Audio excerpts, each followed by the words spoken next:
ثم الرضا عن أبي بكر وعن عمر ثم الرضا عن أبي بكر وعن عمر ثم الرضا عن أبي بكر وعن عمر وعن علي وعن عثمان ذي الكرم مولاي صل وسلم دائما أبدا على حبيبك خير الخلق كلهم.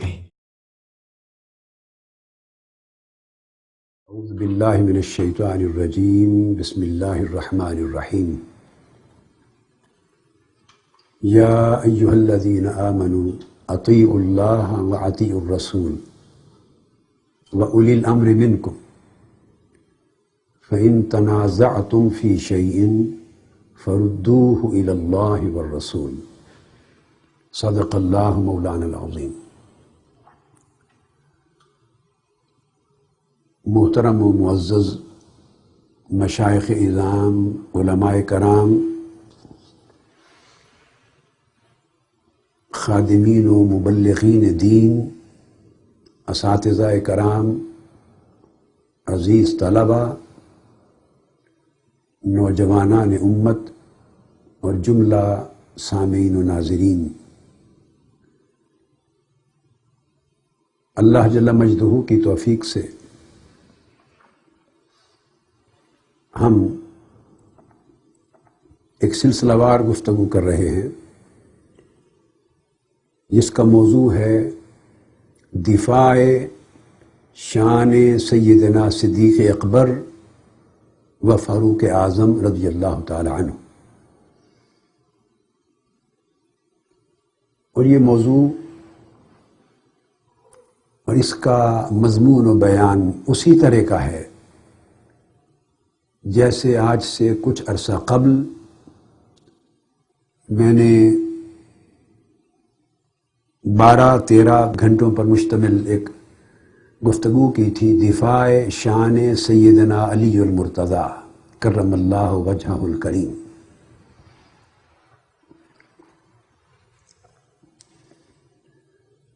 چونکہ خلفائے راشدین میں سے مولائے کائنات سیدنا علی المرتضیٰ رضی اللہ تعالی عنہ، آپ کی شان اقدس کے حوالے سے ایک مبسوط اور مفصل گفتگو ہو گئی تھی. صحابہ کرام میں سے یا خلفائے راشدین میں سے خلفائے ثلاثہ اور بالخصوص شیخین کریمین سیدنا صدیق اکبر اور سیدنا فاروق اعظم رضی اللہ تعالی عنہ، ان کا حق رہ گیا تھا. تو میں نے چاہا کہ زندگی مستعار کے دن معلوم نہیں انسان کو کتنے ہیں، تاکہ ان کا حق بھی ادا کیا جائے. اور یہ ہدیہ حقیر، ہدیہ خدمت ان کی بارگاہوں میں بھی پیش کیا جائے، تاکہ دونوں موضوعات کو سن کر امت مسلمہ کے وہ لوگ جو طالبان حق ہیں اور سچائی کی جستجو میں سرگرداں رہتے ہیں اور انتہا پسندی سے بچ کر دین حق کے راہ توسط اور راہ اعتدال پر چلنے کے خواہاں ہوتے ہیں، انہیں آسانی ہو سکے. مسلک عقیدہ کوئی نہیں چھوڑا کرتا اپنا، مگر کم سے کم ان کے مابین رواداری، تحمل، برداشت، اعتدال اور باہمی بزرگوں کے لیے دو طرفہ ادب اور احترام کا رویہ پیدا ہو جائے، اور زبانوں سے کسی سمت بھی اکابر کی اور آقا علیہ الصلوۃ والسلام کے محبوبین و مقربین کی شانوں میں تنقیص کا کلمہ ادا نہ ہو. یہ کوشش ہے تاکہ امت کے طبقات کو ممکنہ حد تک قریب لایا جا سکے. اور میں اس باب میں جیسا کہ عرض کیا، میرا کردار ایک مناظر کا نہیں ہے، نہ میری طبیعت ہے، نہ عمر بھر میرا یہ مزاج رہا ہے. میری حیثیت ایک منصف کی ہے، میں آربیٹریشن کر رہا ہوں۔ آپ کو مثال دی تھی حضرت پیر سید مہر علی شاہ صاحب رحمۃ اللہ علیہ کا رسالہ تصفیہ بین اہل سنت و شیعہ، ایک تصفیہ کی صورت ہے۔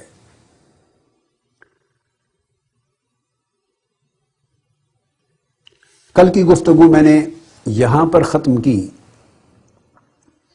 کہ سیدنا مولا علی المرتضیٰ کرم اللہ وجہ الکریم نے میری اس تلاوت کی گئی آیت کریمہ کی تفسیر فرمائی تھی، جس کا ذکر آپ کے اپنے انداز میں آپ کے ایک خطبہ میں آتا ہے جو نہج البلاغہ میں مروی ہے۔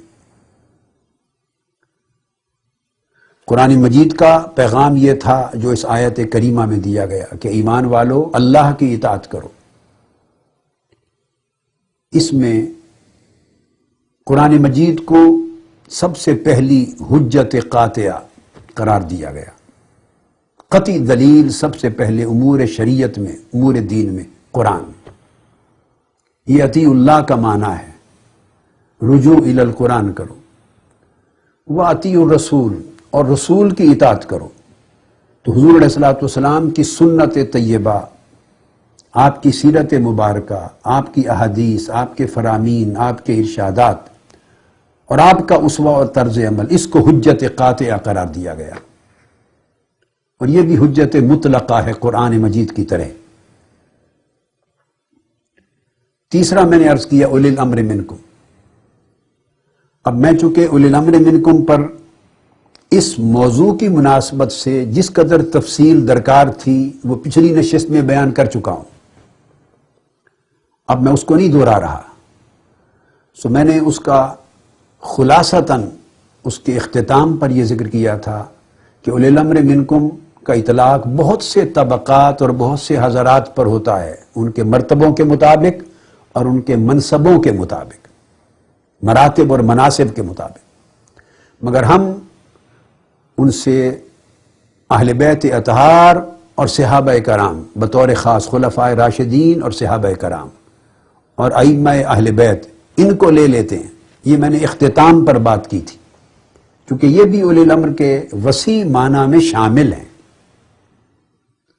اور میں نے بتایا تھا کہ کسی ایک طبقے پر اس معنی کو محصور کر دینا اور خاص کر دینا، ایسی کوئی وجہ تخصیص اس آیت کریمہ کی نص میں یا اس کے سیاق و سباق میں نہیں ہے، نہ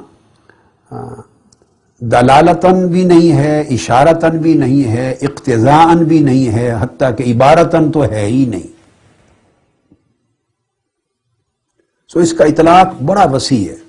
ہم نے سب سے اوپر کے اطلاق لے لیے تھے، اہل بیت اطہار وہ آقا علیہ السلام کے اسوہ کے علم بردار ہیں، اور خلفائے راشدین و صحابہ کرام وہ آقا علیہ السلام کی سنت طیبہ اور اسوہ مبارکہ کے علم بردار اور کامل نمونے۔ یہ جو بات میں نے عرض کی، یہ اس خطبہ جو کل میں نے آخر پہ کوٹ کیا نہج البلاغہ کا، جس کو میں نے کوٹ کیا تھا نہج البلاغہ کے اس نسخہ سے، جس کا میں نے ذکر کیا کہ یہ وہ نسخہ ہے جو میں نے پڑھا تھا اپنے والد گرامی رحمۃ اللہ علیہ سے 1968 اور 1970-71 کے زمانے کے درمیان، میری نوجوانی تھی۔ تو یہ نہج البلاغہ کا وہ ذاتی نسخہ ہے ہمارا، مکتبہ قادریہ کا خاندانی نسخہ ہے نہج البلاغہ، جس کا ترجمہ اور فارسی شرح ہے حاج سید علی نقی فیض الاسلام کی، اور یہ مطبوعہ ہے 1324 ہجری کا، یعنی آج سے 106 سال قبل۔ میں نے اس کا ذکر کل کیا تھا۔ اس کے خطبہ میں صفحہ 277 پر جو مولا علی شیر خدا رضی اللہ تعالیٰ عنہ نے انہی تینوں چیزوں کی نشاندہی فرمائی۔ اب میں اس کی تائید اس کو سرسری طور پہ ذکر کر کے حدیث نبوی سے بھی لا رہا ہوں کہ یعنی یہ وہ مضمون ہے جو اہل سنت اور اہل تشیع کی دونوں معتبر کتب میں، احادیث اور روایات میں مشترکہ طور پہ موجود ہے اور اس پر اختلاف نہیں ہے۔ یہ mode of settlement of dispute ہے، طریقہ کار ہے، نزاع اور اختلاف ہو جائے تو رفع کیسے کریں۔ یہی بات قرآن مجید نے کہی، اور قرآن مجید نے تو کئی مقامات پر، سینکڑوں مقامات ہیں جہاں اس کی تصریح آئی ہے۔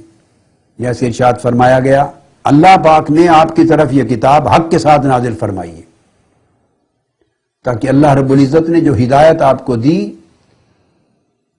اس کی منشا کی روشنی میں آپ ان کے درمیان فیصلہ کریں۔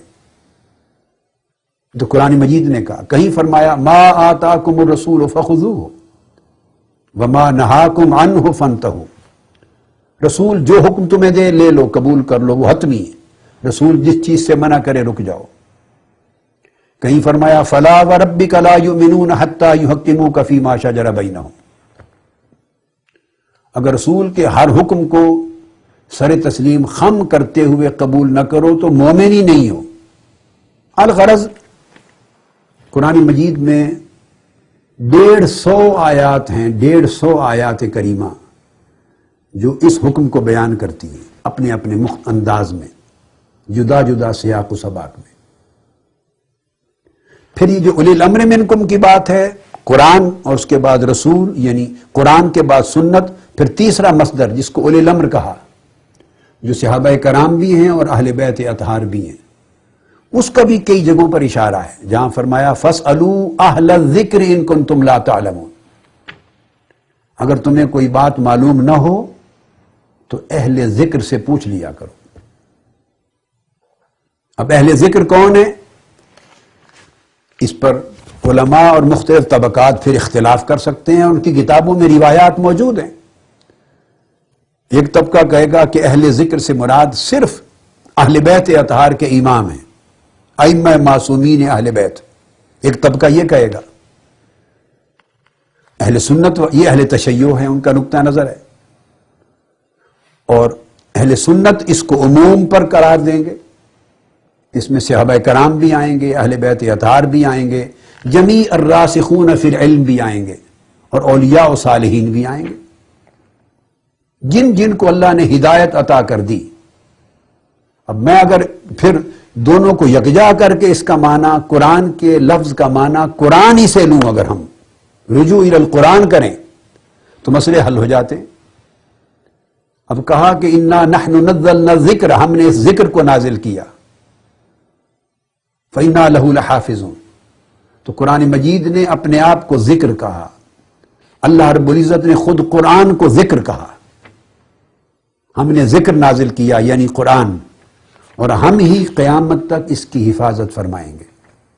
تو جب قرآن نے خود اپنا ٹائٹل الذکر کہا، تو جب دوسرے مقام پر قرآن کہے گا فَاسْأَلُوا أَهْلَ الذِّكْرِ إِن كُنتُمْ لَا تَعْلَمُونَ، اہل ذکر سے پوچھ لو اگر تمہیں کسی مسئلے کا علم نہ ہو، تو پھر اولی ترجیح اس معنی کو دی جائے گی جو تفسیر القرآن بالقرآن کے تحت آئے گی، کہ قرآن کی بات اولی قرآن سے سمجھنے کی کوشش کرو،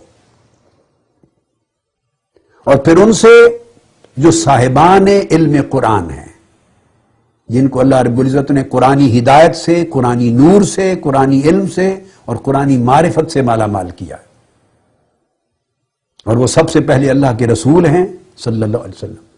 پھر اس کے بعد وہ جماعت ہے جو آقا علیہ السلام کے براہ راست تلامذہ ہیں، بلا واسطہ شاگرد ہیں، اور بلا واسطہ تلامذہ آقا علیہ السلام کی زبان مبارک سے براہ راست سننے والے، بلا واسطہ استماع کرنے والے، استفادہ کرنے والے، بلا واسطہ تعلیم لینے والے، تربیت پانے والے، بغیر واسطے کے ڈائریکٹلی آقا کی صحبت سے بیٹھ کے دین کو سمجھنے والے، وہ کون ہیں؟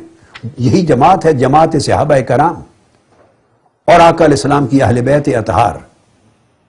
یہ سب ایک ہی جماعت ہے، ٹائٹل دو ہو جاتے ہیں جب حضور کے خانوادہ طیبہ کی نسبت مل جائے ان میں سے جن کو، اور مل گئی تو وہ اہل بیت ہو گئے، گھر والے ہو گئے، بقایا اسی طرح صحابہ رہے۔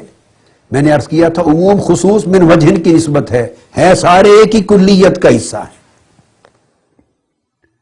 قرآن مجید کے لیے خود کہا انہو لذکر لک ولقومک، یہاں پھر قرآن کو ذکر کہا، ایک مقام پر ذکر للعالمین کہا اسی قرآن کو کہ یہ عالمین کے لیے ذکر ہے۔ تو قرآن مجید کی درجنوں آیات اس بات پہ دلالت کرتی ہیں کہ قرآن ذکر ہے۔ تو جب قرآن مجید خود درجنوں مقامات پر یہ تصریح کرتا ہے کہ میں ذکر ہوں، اور اللہ نے اس قرآن کو جو اتارا ہے اس کا ٹائٹل ذکر ہے، تو پھر فَاسْأَلُوا أَهْلَ الذِّكْرِ میں پھر رجوع الی القرآن کی طرف اشارہ ہوگا، اور چونکہ اہل ذکر ہے، ذکر والوں سے پوچھ لو، تو اس کا مطلب ہے اللہ کے رسول سے، اور جو اللہ کے رسول کے تیار کیے ہوئے تلامذہ ہیں جن کو قرآن کا علم ہے ان سے پوچھ لو۔ پھر نسلاً بعد نسلاً پھر آگے علماء، اولیاء، صوفیاء، عرفاء سب آتے رہیں گے اسی میں۔ تو یہ تو قرآن مجید کا بنیادی قاعدہ ہے، قرآن اور اہل قرآن سے پوچھ لو۔ اور اسی بات کو سیدنا مولا علی شیر خدا نے فرمایا تھا اس خطبہ میں جس کو میں نے کوٹ کیا نہج البلاغہ سے، وَإِنِّي لَعَلَىٰ بَيِّنَةٍ مِّن رَبِّي، میں اپنے رب کی طرف سے سری دلیل بینہ پر ہوں۔ قرآن مجید اپنے آپ کو تبیین اور بینہ بھی کہتا ہے، خود قرآن مجید میں بینہ بھی کہتا ہے اپنے آپ کو، اللہ پاک نے فرمایا یہ بینہ ہے، کہیں فرماتا یہ تبیین ہے، تو یہ سب قرآن مجید کے ٹائٹل ہیں، بینہ، التبیان، التبیین، یہ قرآن کے ٹائٹل ہیں خود قرآن مجید میں۔ تو فرمایا میں ایک تو سب سے پہلے میرا طریق، میرا مسلک مولا علی شیر خدا فرما رہے ہیں، اور میرے ہاں امور کو، امور دین کو طے کرنے کا اسلوب، پہلا قاعدہ اصول قرآن ہے بینۃ من ربی، دوسرا منہاج من نبی، منہاج نبوی صلی اللہ علیہ وآلہ وسلم، آقا علیہ السلام کی سنت و سیرت، آقا علیہ السلام کی حدیث، آقا علیہ السلام کا اسوہ مبارکہ، یہ منہاج نبوت ہے۔ اس کے بعد فرماتے ہیں منہاج نبوت کی آگے تشریح چاہنی ہو تو پھر دو طبقے ہیں ان سے سیکھو، یہ مولا علی شیر خدا فرما رہے ہیں انظروا اہل بیت نبیکم فالزموا صمتہم واتبعوا اثرہم، ایک طبقہ اہل بیت کا ہے ان سے سیکھو اگر تشریح چاہیے منہاج نبوت کی اور بینہ قرآن کی، اور دوسرا طبقہ اسی خطبہ میں متصل اہل بیت کے ذکر کے ساتھ صحابہ کا ذکر کیا ہے۔ اب یہاں ایک بات جو کل میں نے نہیں کی، ایک دو جملے ہیں امپورٹنٹ، اگر تو مراد اہل بیت سے صرف وہی لوگ ہی مولا علی شیر خدا کی نگاہ میں ہوتے جو اہل بیت اطہار کے نفوس قدسیہ ہیں، یا مزید ان کے ساتھ 2 4 10 12 افراد اور ہیں جن کو معاذ اللہ یہ سمجھا جاتا ہے کہ بس یہی تھے جن کے ایمان بچ گئے اور وہ صحابی کہلائے، باقی معاذ اللہ استغفر اللہ اگر سب ان کو منافق تصور کر دیا جائے، معاذ اللہ مرتدین تصور کر دیا جائے، دائرہ اسلام سے خارج سازشی بنا دیا جائے، استغفر اللہ العظیم، تو سوچنے کی بات ہوگی تو مولا علی شیر خدا کن کی بات کر رہے ہیں یہاں؟ فرماتے ہیں لقد رأیت اصحاب محمد صلی اللہ علیہ وسلم فما رأى احدا منکم یشبہہم، پھر تفصیل مضمون ہے جو میں کل بیان کر چکا ہوں، مکمل بیان کر چکا ہوں کل اس تفصیل مضمون اس کا، کہ میں نے اصحاب محمد کو دیکھا ہے، تم میں سے کوئی بھی ان جیسا نظر نہیں آتا، ان کی مثل کوئی بھی نظر نہیں آتا تم میں سے آج، ان کو اپناؤ۔ تو آپ نے دیکھا کہ قرآن کے ذکر کے ساتھ متصلاً سنت نبوی کا ذکر، پھر متصلاً اہل بیت کا ذکر، پھر متصلاً اصحاب محمد کا ذکر صلی اللہ علیہ وسلم۔ خود سوچئے کہ کیا مراد ہے مولا علی شیر خدا کی اس ترتیب سے، اس ترتیب سے کیا مراد ہے؟ وہ 4 مراجع اور 4 مصادر دین کے بتا رہے ہیں، سو جو شخص ان 4 مصادر میں سے کسی ایک مصدر سے بھی کٹ گیا وہ مولا علی شیر خدا سے کٹ گیا، وہ دین سے کٹ گیا، وہ شریعت محمدی کی منہاج واضح سے کٹ گیا۔ پھر یہی میں نے ریفرنس کل دیا تھا ایک اور، فرماتے این قوم الذین دعوا الی الاسلام فقبلوه وقرأوا القرآن فاحکموه وہیجوا الی الجہاد فولہوا ولہ اللقاح الی اولادہا، اور پھر طویل مضمون کل میں نے پڑھ دیا تھا، اور بڑی تفصیل سے سمجھا دیا تھا وہ لوگ کہاں ہیں، وہ صحابہ کرام جن کو اسلام کی دعوت دی گئی تو قبول کر لیا، انہوں نے قرآن پڑھا اور اپنی زندگیوں میں اور پوری دنیا میں اس قرآن کو نافذ کر دیا، پڑھا تو نافذ کر دیا، یعنی پیکران قرآن بن گئے، اہل قرآن اہل ذکر بن گئے۔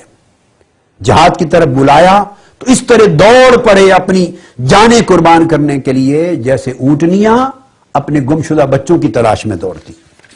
یہ پورا جو ذکر کرتے ہیں اور پھر فرماتے ہیں اولئک اخوانی الذاہبون، لوگوں جان لو یہ میرے بھائی تھے۔ ایک طرف اہل بیت اطہار کا ذکر، پھر اصحاب محمد کا ذکر، اور پھر یہ اعلان کرنا کہ ان کو دشمن نہ سمجھنا، وہ گمراہ ہوگا وہ شخص جو خود کو میرا محب کہے اور میرے بھائیوں کو میرا دشمن جانے یا اپنا دشمن جانے، وہ گمراہ ہوگا۔ فرمایا اولئک اخوانی، وہ میرے بھائی تھے۔ یہ مولا علی شیر خدا کا اعلان آج بھی اہل ایمان کے کانوں میں گونج رہا ہے، اور مولا علی شیر خدا سے محبت کا دم بھرنے والوں کو حق نہیں کہ وہ اس اعلان سے ایک طرف ہٹیں۔ اور پھر آپ نے کیا عجیب بات کی تھی، آپ نے فرمایا تھی صحابہ کرام کا ذکر کر کے، اب آپ دیکھیے اہل بیت اطہار کے ذکر کے بعد یہ جملہ نہیں کہا جو جملہ آگے آ رہا ہے، اہل بیت نبوت کے بیان کے بعد وہ جملہ نہیں کہا جو اب آ رہا ہے، یہ صحابہ کرام کے تذکرہ کے بعد جملہ کہا ہے، اور جملہ فرمایا اپنے ماننے والوں، اپنی محبت کے دم بھرنے والوں سے۔ وہ جملہ کیا ہے؟ فرمایا ان الشیطان یسنی لکم طرقہ، صحابہ کرام کا پورا نقشہ، ان کی سیرت و کردار کا، ان کے تقوی کا، ان کے قرآن پر عمل پیرا ہونے کا، ان کی جہاد کے ذریعے جانیں قربان کرنے کا، دین کے ساتھ وفاداری کا، حضور کی اتباع اور پیروی اور غلامی کا پورا نقشہ بیان کر کے اب کہتے ہیں سنو، شیطان تمہیں طرح طرح کے راستے دکھائے گا، بہکائے گا۔ یہ صحابہ کرام کے ذکر کے معن بعد مولا علی شیر خدا فرما رہے ہیں اللہ اکبر، شیطان تمہیں طرح طرح کے طرق دکھائے گا، راستے دکھائے گا گمراہی کی طرف لے جانے والے۔ وَيُرِيدُ أَن يَحُلَّ دِينَكُمْ عُقْدَةً عُقْدَةً، اور یہ جو دین اسلام کی مین سٹریم ہے جس پر صحابہ کرام چل رہے ہیں، میرے بھائی چلتے رہے اور ہم چلتے رہے، ایک ایک گانٹھ کھولتا کھولتا تمہیں دین سے دور لے جا کے بے دین کر دے گا، دین سے لا تعلق کر دے گا۔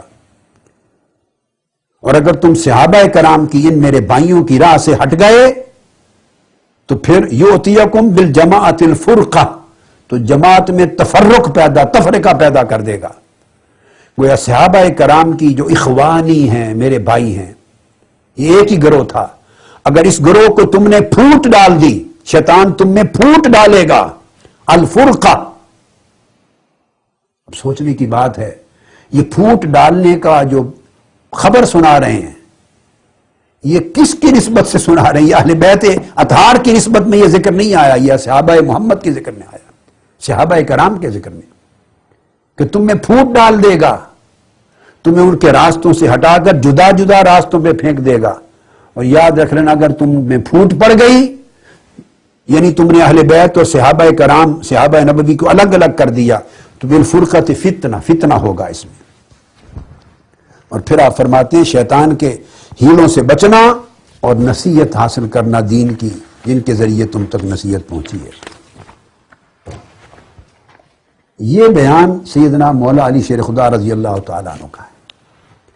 اب میں نے آپ کو کل عرض کیا تھا کہ جب اختلاف اور نزاع ہے اور کتابیں بھی مختلف ہیں سوائے قرآن مجید کے، کتب حدیث بھی الگ ہیں، اہل سنت کی الگ ہیں، اہل تشیع کی الگ ہیں، روایات الگ ہیں، اسانید الگ ہیں، طرق الگ ہیں، بدقسمتی سے، اور دونوں گھر ایک دوسرے کی بات پر اعتماد کرنے کو تیار نہیں، تو پھر ان میں تطبیق اور موافقت کیسے ہوگی، تطبیق و توفیق۔ تو میں نے ایک قاعدہ بیان کیا تھا کہ وہ بنیادی اصول جن کی تائید دونوں طرف سے مل جائے اس کو لے لیا جائے، اور جو راستہ نمبر 2 مولا علی شیر خدا کی نصیحت کے مطابق تفرق کی طرف جو روایت لے جائے، پھوٹ کی طرف، اس کو پھینک دیا جائے۔ کوئی روایت کسی کتاب میں ہو جو صحابہ کرام اور اہل بیت اطہار میں تفریق پیدا کرے، پھوٹ پیدا کرے، آپ نے فرمایا تفرقہ ہی الفتنہ، وہ فتنہ ہوگا. جو روایت پھوٹ کی راہ نکالے وہ شیطان کی راہ ہے، وہ چھوڑ دو. جو توفیق اور موافقت کی راہ نکالے صحابہ کرام والے بیت اطہار میں، وہ حق کی راہ ہے، وہ راہ علوی ہے، منہاج علوی ہے. ایک پیمانہ آ گیا، اور اس پیمانے کے تحت یاد رکھ لیں، ایک میری نصیحت ہے سب کے لیے، اور وہ لوگ جو میری بات میں جنہوں نے سال ہا سال زندگی میں میری گفتگو سنی ہے، اگر اہل بیت اطہار کے مناقب اور فضائل کے بیان میں انہیں میری باتیں پسند آتی رہی ہیں میرے بھائیوں کو، اور اس میں ان کو وزن محسوس ہوتا رہا ہے، تو انہیں اعتماد کرنا چاہیے کہ اگر میں صحابہ کرام کے حوالے سے بات کر رہا ہوں تو یہ بھی اسی وزن کے ساتھ ہوگی، اسی ثقافت کے ساتھ ہوگی. نہ میں نے اس وقت غلو کیا، نہ میں نے اب غلو کیا. میں صرف تفرقہ مٹانا چاہتا ہوں. دو قاعدے یاد رکھ لیں. کوئی روایت جو قرآن کے بعد نیچے پھر موضوع چیزیں داخل ہونے لگی تھی، الگ طریق بن گئے. میں نے آپ کو بتایا تھا کہ چونکہ خلافت راشدہ کے فوری بعد بنو امیہ کی حکومت آ گئی، اور میرا موقف بڑا واضح ہے.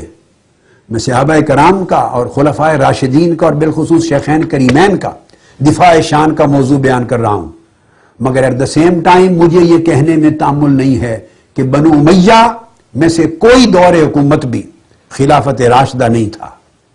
خلافت راشدہ مولا علی شیر خدا پر اور آپ کے بعد سیدنا امام حسن مجتبیٰ کے 6 ماہ پر ختم ہو گئی. آقا علیہ السلام نے فرمایا الخلافت بعدی 30 سنہ، 30 سال پہ ختم ہو گئی. اس کے بعد حکومت ہے، ملوکیت ہے، سلطنت ہے، ریاست ہے، حکومت ہے. ان میں اچھے لوگ بھی آئے، برے لوگ بھی آئے، صالح بھی آئے، فاسق بھی آئے، ظالم و جابر بھی آئے، متقی اور عادل بھی آئے. یہی معاملہ بنو عباس میں بھی رہا. پھر وراثت چل پڑی. اب وراثت جب چلتی ہے تو کوئی اس کو ملوکیت کہتا ہے، کوئی سلطنت کہتا ہے، کوئی مملکت کہتا ہے، کوئی ایران میں شہنشاہیت کہتا ہے. پھر اس کے بعد حکومت ہے، اس میں جان پھٹک کی جائے گی کون کون لوگ ان کے اعمال میں اچھے تھے، کون لوگ اچھے نہیں تھے، کون متوسط تھے، تفریق ہوگی. مگر جب خلفائے راشدین کی بات ہے، آنکھیں بند کر کے خلفائے راشدین کو ڈائریکٹلی نمونہ مصطفیٰ سمجھنا ہوگا، کیونکہ وہ آقا علیہ السلام کے سب سے اکمل تیار شدہ شاگرد ہیں، جن کو حضور علیہ السلام نے A+ کی ڈگری دی ہے، 100% مارکس دیے ہیں، جن کو جو کسی ایک مضمون اور پرچے میں بھی فیل نہیں ہوئے. نہ مضمون ایمان میں فیل ہوئے، نہ مضمون عمل میں، نہ مضمون ہجرت میں فیل ہوئے، نہ مضمون جہاد میں، نہ مضمون ایثار میں فیل ہوئے، نہ مہاجرین فیل ہوئے، نہ انصار فیل ہوئے، نہ گردنیں کٹوانے میں فیل ہوئے، نہ مال لٹانے میں فیل ہوئے، نہ غار میں رہے 3 رات حضور کی حفاظت کرتے ہوئے، نہ تب فیل ہوئے، نہ 3 دن مکہ سے مدینہ کے سفر میں فیل ہوئے، نہ مکہ میں حضور کے بستر پر لیٹے ہوئے مولا علی شریف، نہ وہ فیل ہوئے، نہ غار میں اپنا انگوٹھا سانپ کے سموہ میں دے کر خود مر جانے کے ڈر کے حال میں بھی فیل نہ ہوئے، نہ احد میں فیل ہوئے، نہ بدر میں، نہ احزاب میں، نہ حنین میں، نہ حوازن میں، نہ حدیبیہ میں، نہ حجۃ الوداع تک. تو جو پوری عمر فیل نہیں ہوئے، انہیں یکلخت یہ کہاں کا انصاف ہے کہ حضور کے وصال کے بعد پکڑ کے ساروں کو فیل کر دیں؟ ایسا کبھی نہیں ہو سکتا. یہ ان کا فیلئر نہیں ہے، یہ اس پیغمبر آخر الزمان کا معاذ اللہ فیلئر ہوگا کہ وہ ناکام ہو گئے کہ 23 برس کی محنت سے جس جماعت کو تیار کیا تھا. ابو بکر صدیق تو ان لوگوں میں ہیں جو سب سے پہلے اسلام قبول کیا، جنہوں نے پہلا اسلام لانے والا فرد. عورتوں میں سیدہ خدیجہ الکبریٰ رضی اللہ تعالی عنہ، مردوں میں سیدنا ابو بکر صدیق رضی اللہ تعالی عنہ، اور نوجوانوں بچوں میں سیدنا مولا علی المرتضیٰ، جنہوں نے ابھی معجزہ بھی نہیں دیکھا تھا کوئی. آپ اندازہ کر لیں، یہ تو وہ ہیں جو بغیر معجزہ دیکھے ایمان لائے تھے. انہوں نے کنکریوں کو کلمہ پڑھتے سن کر ایمان نہیں لایا، انہوں نے چاند کو ٹکڑے ہوتے دیکھ کر ایمان نہیں لائے، یہ پتھروں اور درختوں کے سجدے دیکھ کر ایمان نہیں لائے. فقط آقا علیہ السلام نے فرمایا غار حرا میں مجھ پر اللہ کا قرآن اقرا بسم ربک الذی خلق نازل ہوا ہے. میں نے جبرائیل کو دیکھا ہے، اللہ نے مجھے اعلان نبوت کا کہا ہے. بس حضور کی صلی اللہ علیہ وسلم کی زبان مبارک سے ایک غیبی امر کی بات سنی. حضرت خدیجہ بھی مومن ہو گئی، ابو بکر صدیق بھی مومن ہو گئے، مولا علی شیر خدا بھی مومن ہو گئے. ارے جو بغیر معجزہ دیکھے پہلے دن سے مسلمان. اور یہ جو بات ہے یہ آگے آئے گا ابھی تذکرہ، میں چونکہ آج شروع کر رہا ہوں، صرف کتب اہل سنت میں نہیں ہے، یہ تمام کتب اہل تشیع میں بھی یہی بات ہے. سیدنا ابو بکر صدیق کا سب سے پہلے مردوں میں اسلام قبول کرنا کتب اہل تشیع میں بھی ہے. تو جو بغیر معجزہ دیکھ کے حضور پر ایمان لے آئے اور ساری زندگی 23 برس قربانیوں کی گزر گئی، کیسے ممکن ہے کہ وہ یکلخت معاذ اللہ وفاداری چھوڑ دیں؟ یہ ہمارے مائنڈ سیٹ ہیں، بنے ہوئے ذہن ہیں. ہمیں چاہیے کہ ہم اپنے ذہنوں کو قرآن کے اوپر مسلط نہ کریں. اپنی خود ساختہ سوچوں کو جو ہم نے اپنے مولویوں اور ذاکروں سے اور اپنی نچلے درجے کی جھوٹی موضوع من گھڑت روایتوں سے، تاریخی واقعات جو صدیوں سے من گھڑت اس دور کے پیدا کیے ہوئے چلے آ رہے ہیں جب لڑائیاں ہو گئی تھی، قتل و غارت تھی، شہادتیں ہوتی تھی، دو دھڑے آپس میں متخاصم تھے، جھوٹی روایتیں داخل کی جاتی تھی. وہ کتابیں جن پر مدار ہے ان باتوں کا، وہ ان موضوع اور من گھڑت روایتوں سے خالی نہیں. اگر کوئی کتاب کلیتاً اس قسم کے اقدام سے خالی اور پاک ہے تو قرآن ہے. لہذا جہاں آپ کو پھوٹ نظر آئے قرآن کی طرف رجوع کرو کہ کیا یہ روایت قرآن کے دیے ہوئے نقشے کے مطابق ہے؟ اگر ہے تو قبول کرو، اگر قرآن کے دیے ہوئے نقشے کے مطابق نہیں تو رد کر دو. خواہ وہ بات صحابہ کرام کی نسبت ہو، خواہ وہ اہل بیت اطہار کی نسبت ہو، خواہ وہ خارجی ہوں کہنے والے اہل بیت اطہار کے خلاف، خواہ وہ شیعہ راوی ہوں کہنے والے صحابہ کرام کے خلاف، ہر بات کو رد کر دینا فرض ہے ہر مسلمان کا. کب؟ جب وہ قرآن کے دیے ہوئے نقشے کے ساتھ متضاد ہے، قرآن کے دیے ہوئے اصول کے ساتھ متصادم ہے. چونکہ اصل بات اطیع اللہ، اصل بات اللہ کا ذکر ہے. انا نحن نزلنا الذکر انا انزلنا الیک الکتاب بالحق. حق بات قرآن کی ہے، اور قرآن کی حجیت سے نہ کوئی سنی انکار کرتا ہے، نہ کوئی شیعہ انکار کرتا ہے، نہ کوئی مقلد حنفی مالکی شافعی حنبلی انکار کرتا ہے، جعفری انکار کرتا ہے، نہ کوئی سلفی انکار کرتا ہے. قرآن ایک مطلق حجت قاطعہ ہے. جو روایت دائیں بائیں سے آپ کو لوگ پڑھیں سنائیں، اگر وہ قرآن کے ساتھ متصادم ہے تو اٹھا کے پھینک دو اس کو. وہ اپنے ایمان کو غارت کرنے والی واقعات ہیں. اور جب بات آ جائے حدیث پاک کی، حضور علیہ السلام کا فرمان ہو تو حق ہے، اس کو رد نہیں کر سکتے. اگر روایات اس کے بعد کی ہوں تو دیکھو دونوں میں مطابقت اور موافقت ہے. اور مولا علی شیر خدا کی تعلیم پر پھر چلو، کون سی قبول کریں؟ جو تفرقہ پیدا کرے صحابہ اہل بیت میں وہ رد کر دو، جو موافقت پیدا کرے اسے قبول کر لو. اب جو بات میں نے نہج البلاغہ سے کہی وہی آپ اہل سنت کی حدیث کی کتابوں سے سن لیں. امام مالک روایت کرتے ہیں اور امام حاکم ابو ہریرہ رضی اللہ تعالیٰ عنہ سے بھی، اور ان مالک فرماتے ہیں ان رسول اللہ صلی اللہ علیہ وسلم قال ترکت فیکم امرین لن تضلوا ما تمسکتم بہما کتاب اللہ و سنت نبیہ. آقا علیہ السلام نے فرمایا میں تمہارے اندر دو چیزیں چھوڑے جا رہا ہوں، اگر ان کو تھامے رکھو گے تو کبھی گمراہ نہیں ہوگے. ان کو مضبوطی سے تھامے رکھنا، ایک اللہ کی کتاب قرآن اور ایک اس کے رسول کی سنت، جس کو مولا علی شیر خدا نے کہا بینۃ من ربی و منہاج نبی. اللہ کی کتاب قرآن اور حضور علیہ السلام کا منہاج سنت مصطفیٰ صلی اللہ علیہ وآلہ وسلم.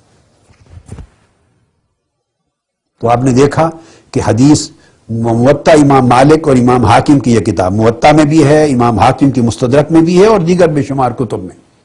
اہل سنت کی یہ روایت کتاب و سنت دو چھوڑے جا رہا ہوں، یہ وہی قول ہے جو مولا علی شیر خدا نے نہج البلاغہ میں بیان کیا. یہ آقا علیہ السلام نے اپنی سنت بتائی، اور پھر مولا علی شیر خدا نے قرآن اور سنت کے بعد دو باتیں بتائی تھی نہج البلاغہ میں ایک ہی خطبہ میں. اب دیکھیے وہی دو باتیں اہل سنت کی کتب حدیث میں بھی ہیں. تو میں آپ کو راستہ یہ سمجھا رہا ہوں نوجوانان ملت اور اے اہل علم، اہل فکر، طالبان حق، کہ دیکھیے کہاں کتنی موافقت ہے، ہر طرف موافقت والی باتیں لے لو، تفرقے اور پھوٹ والی باتوں کو رد کر دیں۔ قرآن و سنت پہ اتفاق اور اجماع ہو گیا۔ اب آگے چلیے، اب مولا علی شیر خدا نے تیسری بات قرآن اور سنت کے بعد اہل بیت کی تھی، ان کا دامن تھامو۔ تو اہل بیت کے اطہار کی صحیح مسلم کی روایت ہے اور جامع ترمذی کی روایت ہے، زید بن ارقم روایت کرتے ہیں، آقا علیہ السلام نے فرمایا انا تارک فیکم الثقلین اولہما کتاب اللہ، میں تم میں دو باتیں چھوڑے جا رہا ہوں، ان میں سے پہلی چیز اللہ کی کتاب ہے۔ میں اختصاراً پڑھ رہا ہوں تاکہ وقت بچے، اگلا مضمون ہم قرآن مجید کی آیات اور تفسیر کا شروع کر سکیں۔ اللہ کی کتاب، اس میں ہدایت اور نور ہے، فخذوا بکتاب، اللہ کی کتاب کا دامن تھام لو۔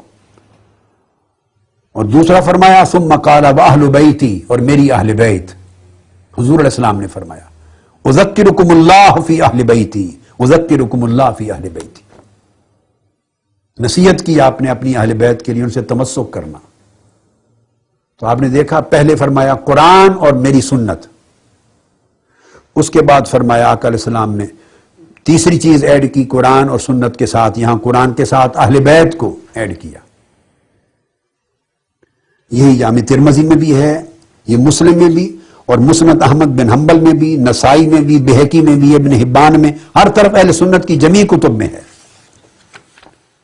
اب رہ گئی تیسرا طبقہ، یعنی قرآن و سنت ایک مصدر ہو گیا، پھر اہل بیت کا مصدر آ گیا، اب اس کے بعد میں نے بتایا تھا آپ کو خلفائے راشدین اور صحابہ کرام۔ اب اس کے لیے آقا علیہ الصلوۃ والسلام نے فرمایا، یہ بھی ترمذی میں ہے، ابن ماجہ اور دیگر کتب حدیث میں، ارباز بن ساریہ رضی اللہ تعالیٰ عنہ روایت کرتے ہیں، آقا علیہ السلام نے فرمایا فَإِنَّهُ مَن يَعْشِ مِنْكُمْ يَرَى اخْتِلَافًا كَثِيرًا، تم میں سے جو شخص میرے بعد تھوڑا عرصہ بھی زندہ رہا اور رہے گا تو وہ اپنے اندر بہت سے اختلافات دیکھے گا، نزاعات، اختلافات، تفرقے، فتنے دیکھے گا۔ فرمایا وَإِيَّاكُمْ بِمُحْدَثَاتِ الْأُمُورِ فَإِنَّهَا ضَلَالَةٌ، بچنا ان نئے نئے فتنوں سے۔ اب آپ دیکھیے لفظ کتنے مشترک ہیں۔ مولا علی شیر خدا نے فرمایا تھا صحابہ کرام کے ذکر کے بعد، دیکھ لیجئے، صحابہ کرام کے ذکر کے بعد مولا علی شیر خدا نے فرمایا تھا، جب صحابہ کا ذکر ہو چکا تو فرمایا تھا کہ شیطان تم پر حملے کرے گا، حملہ آور ہوگا شیطان، اور وہ تمہیں نئے نئے راستے دکھائے گا، نئے نئے راستے دکھائے گا شیطان۔ یہ دیکھیے وَإِنَّ الشَّيْطَانَ يُسَنِّي لَكُمْ طُرُقَهُ، اور فرمایا فرقہ، تفرقہ پیدا کرے گا، اور الفرقۃ فتنہ، فتنے پیدا کرے گا، تفرقہ میں فتنہ ہوگا۔ یہ مولا علی شیر خدا کے الفاظ ہیں، یہی الفاظ آقا علیہ السلام کے۔ فرمایا نئے نئے فرقے پیدا ہوں گے، اختلاف، تفرقہ پیدا ہوگا، تفرقہ، شیطان اس تفرقے پیدا کرے گا، نئے نئے گروہ اٹھیں گے، آوازیں اٹھیں گی، خیالات، نظریات جنم لیں گے، اور اختلاف میں فتنہ ہوگا، اس سے بچنا۔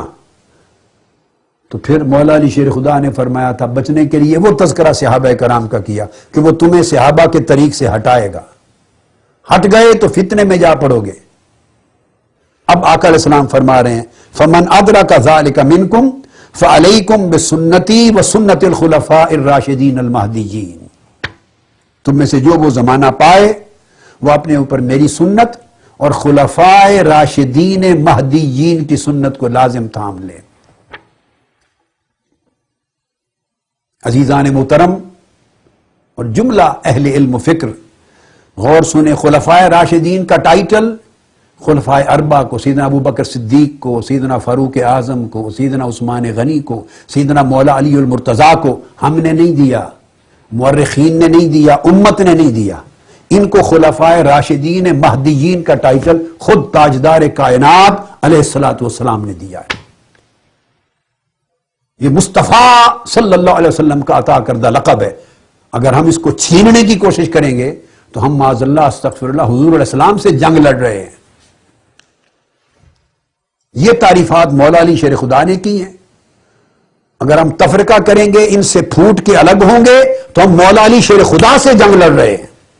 ہم مولا علی شیر خدا کے وفادار نہیں ہیں، نہ حضور علیہ السلام کے وفادار ہیں. فرمایا فتنوں کے دور میں اور فرقہ کے دور میں وہی لفظ جو نہج البلاغہ میں آئے، وہی بات صحیح مسلم اور صحیح ترمذی اور ابن ماجہ میں آئی. اس دور میں تھام لینا خلفائے راشدین کا دور.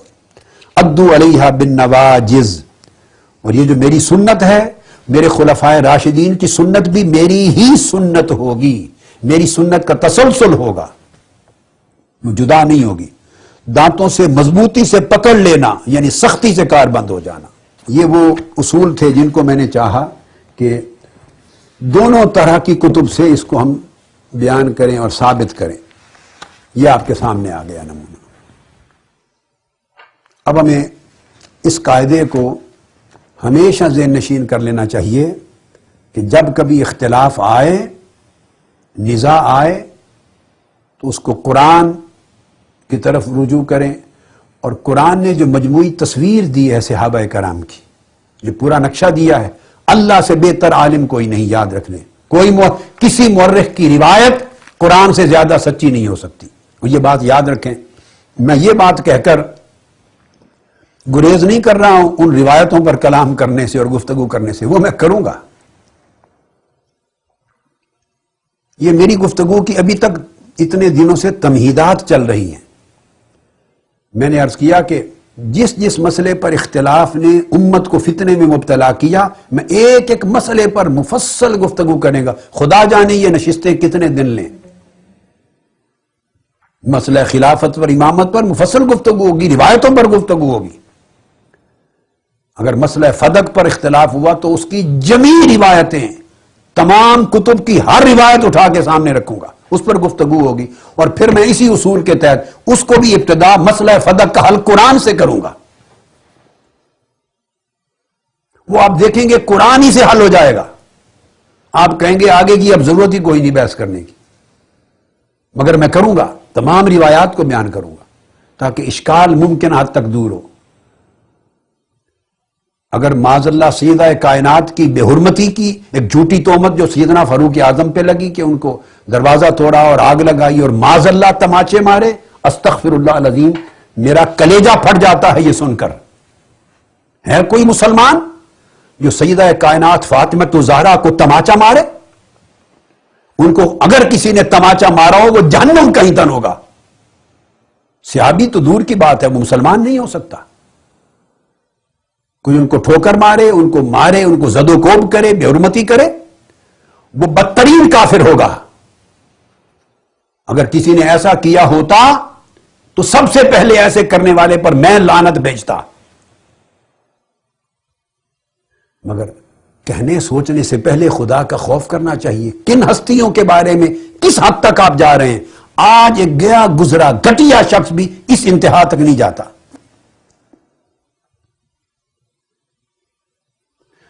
تو سوال یہ ہے، میں ان تمام روایات پر گفتگو کروں گا انشاءاللہ تعالی. مسئلہ بیعت پر یا دیگر مسئلہ حدیث قرطاس پر کل روایات اٹھا کے سامنے رکھ لوں گا، ایک ایک کے ساتھ بحث کروں گا.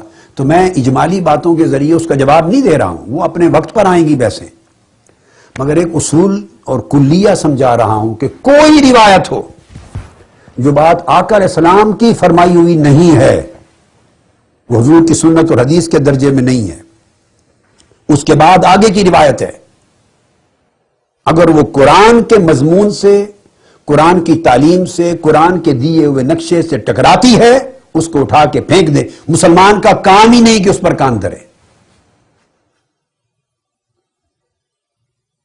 یہ بنیادی قاعدہ ہے. اب قبل اس کے کہ ہم ابھی ایک ایک کر کے آیات پر آئیں، میں ذرا عمومی نقشہ آپ کو قرآن مجید میں بیان کر دوں، صحابہ کرام کا عمومی نقشہ. پھر میں نے عرض کیا کہ شیعہ حضرات کی تفاسیر پر آئیں گے انشاءاللہ. قرآن مجید میں سورہ الفتح آیت نمبر 29، اس کی تفصیل نہیں کروں گا چونکہ تفصیل پھر آگے میں شیعہ حضرات کی تفاسیر سے بیان کرنے والا ہوں. میں صرف عمومی نقشہ قرآن مجید سے دے رہا ہوں.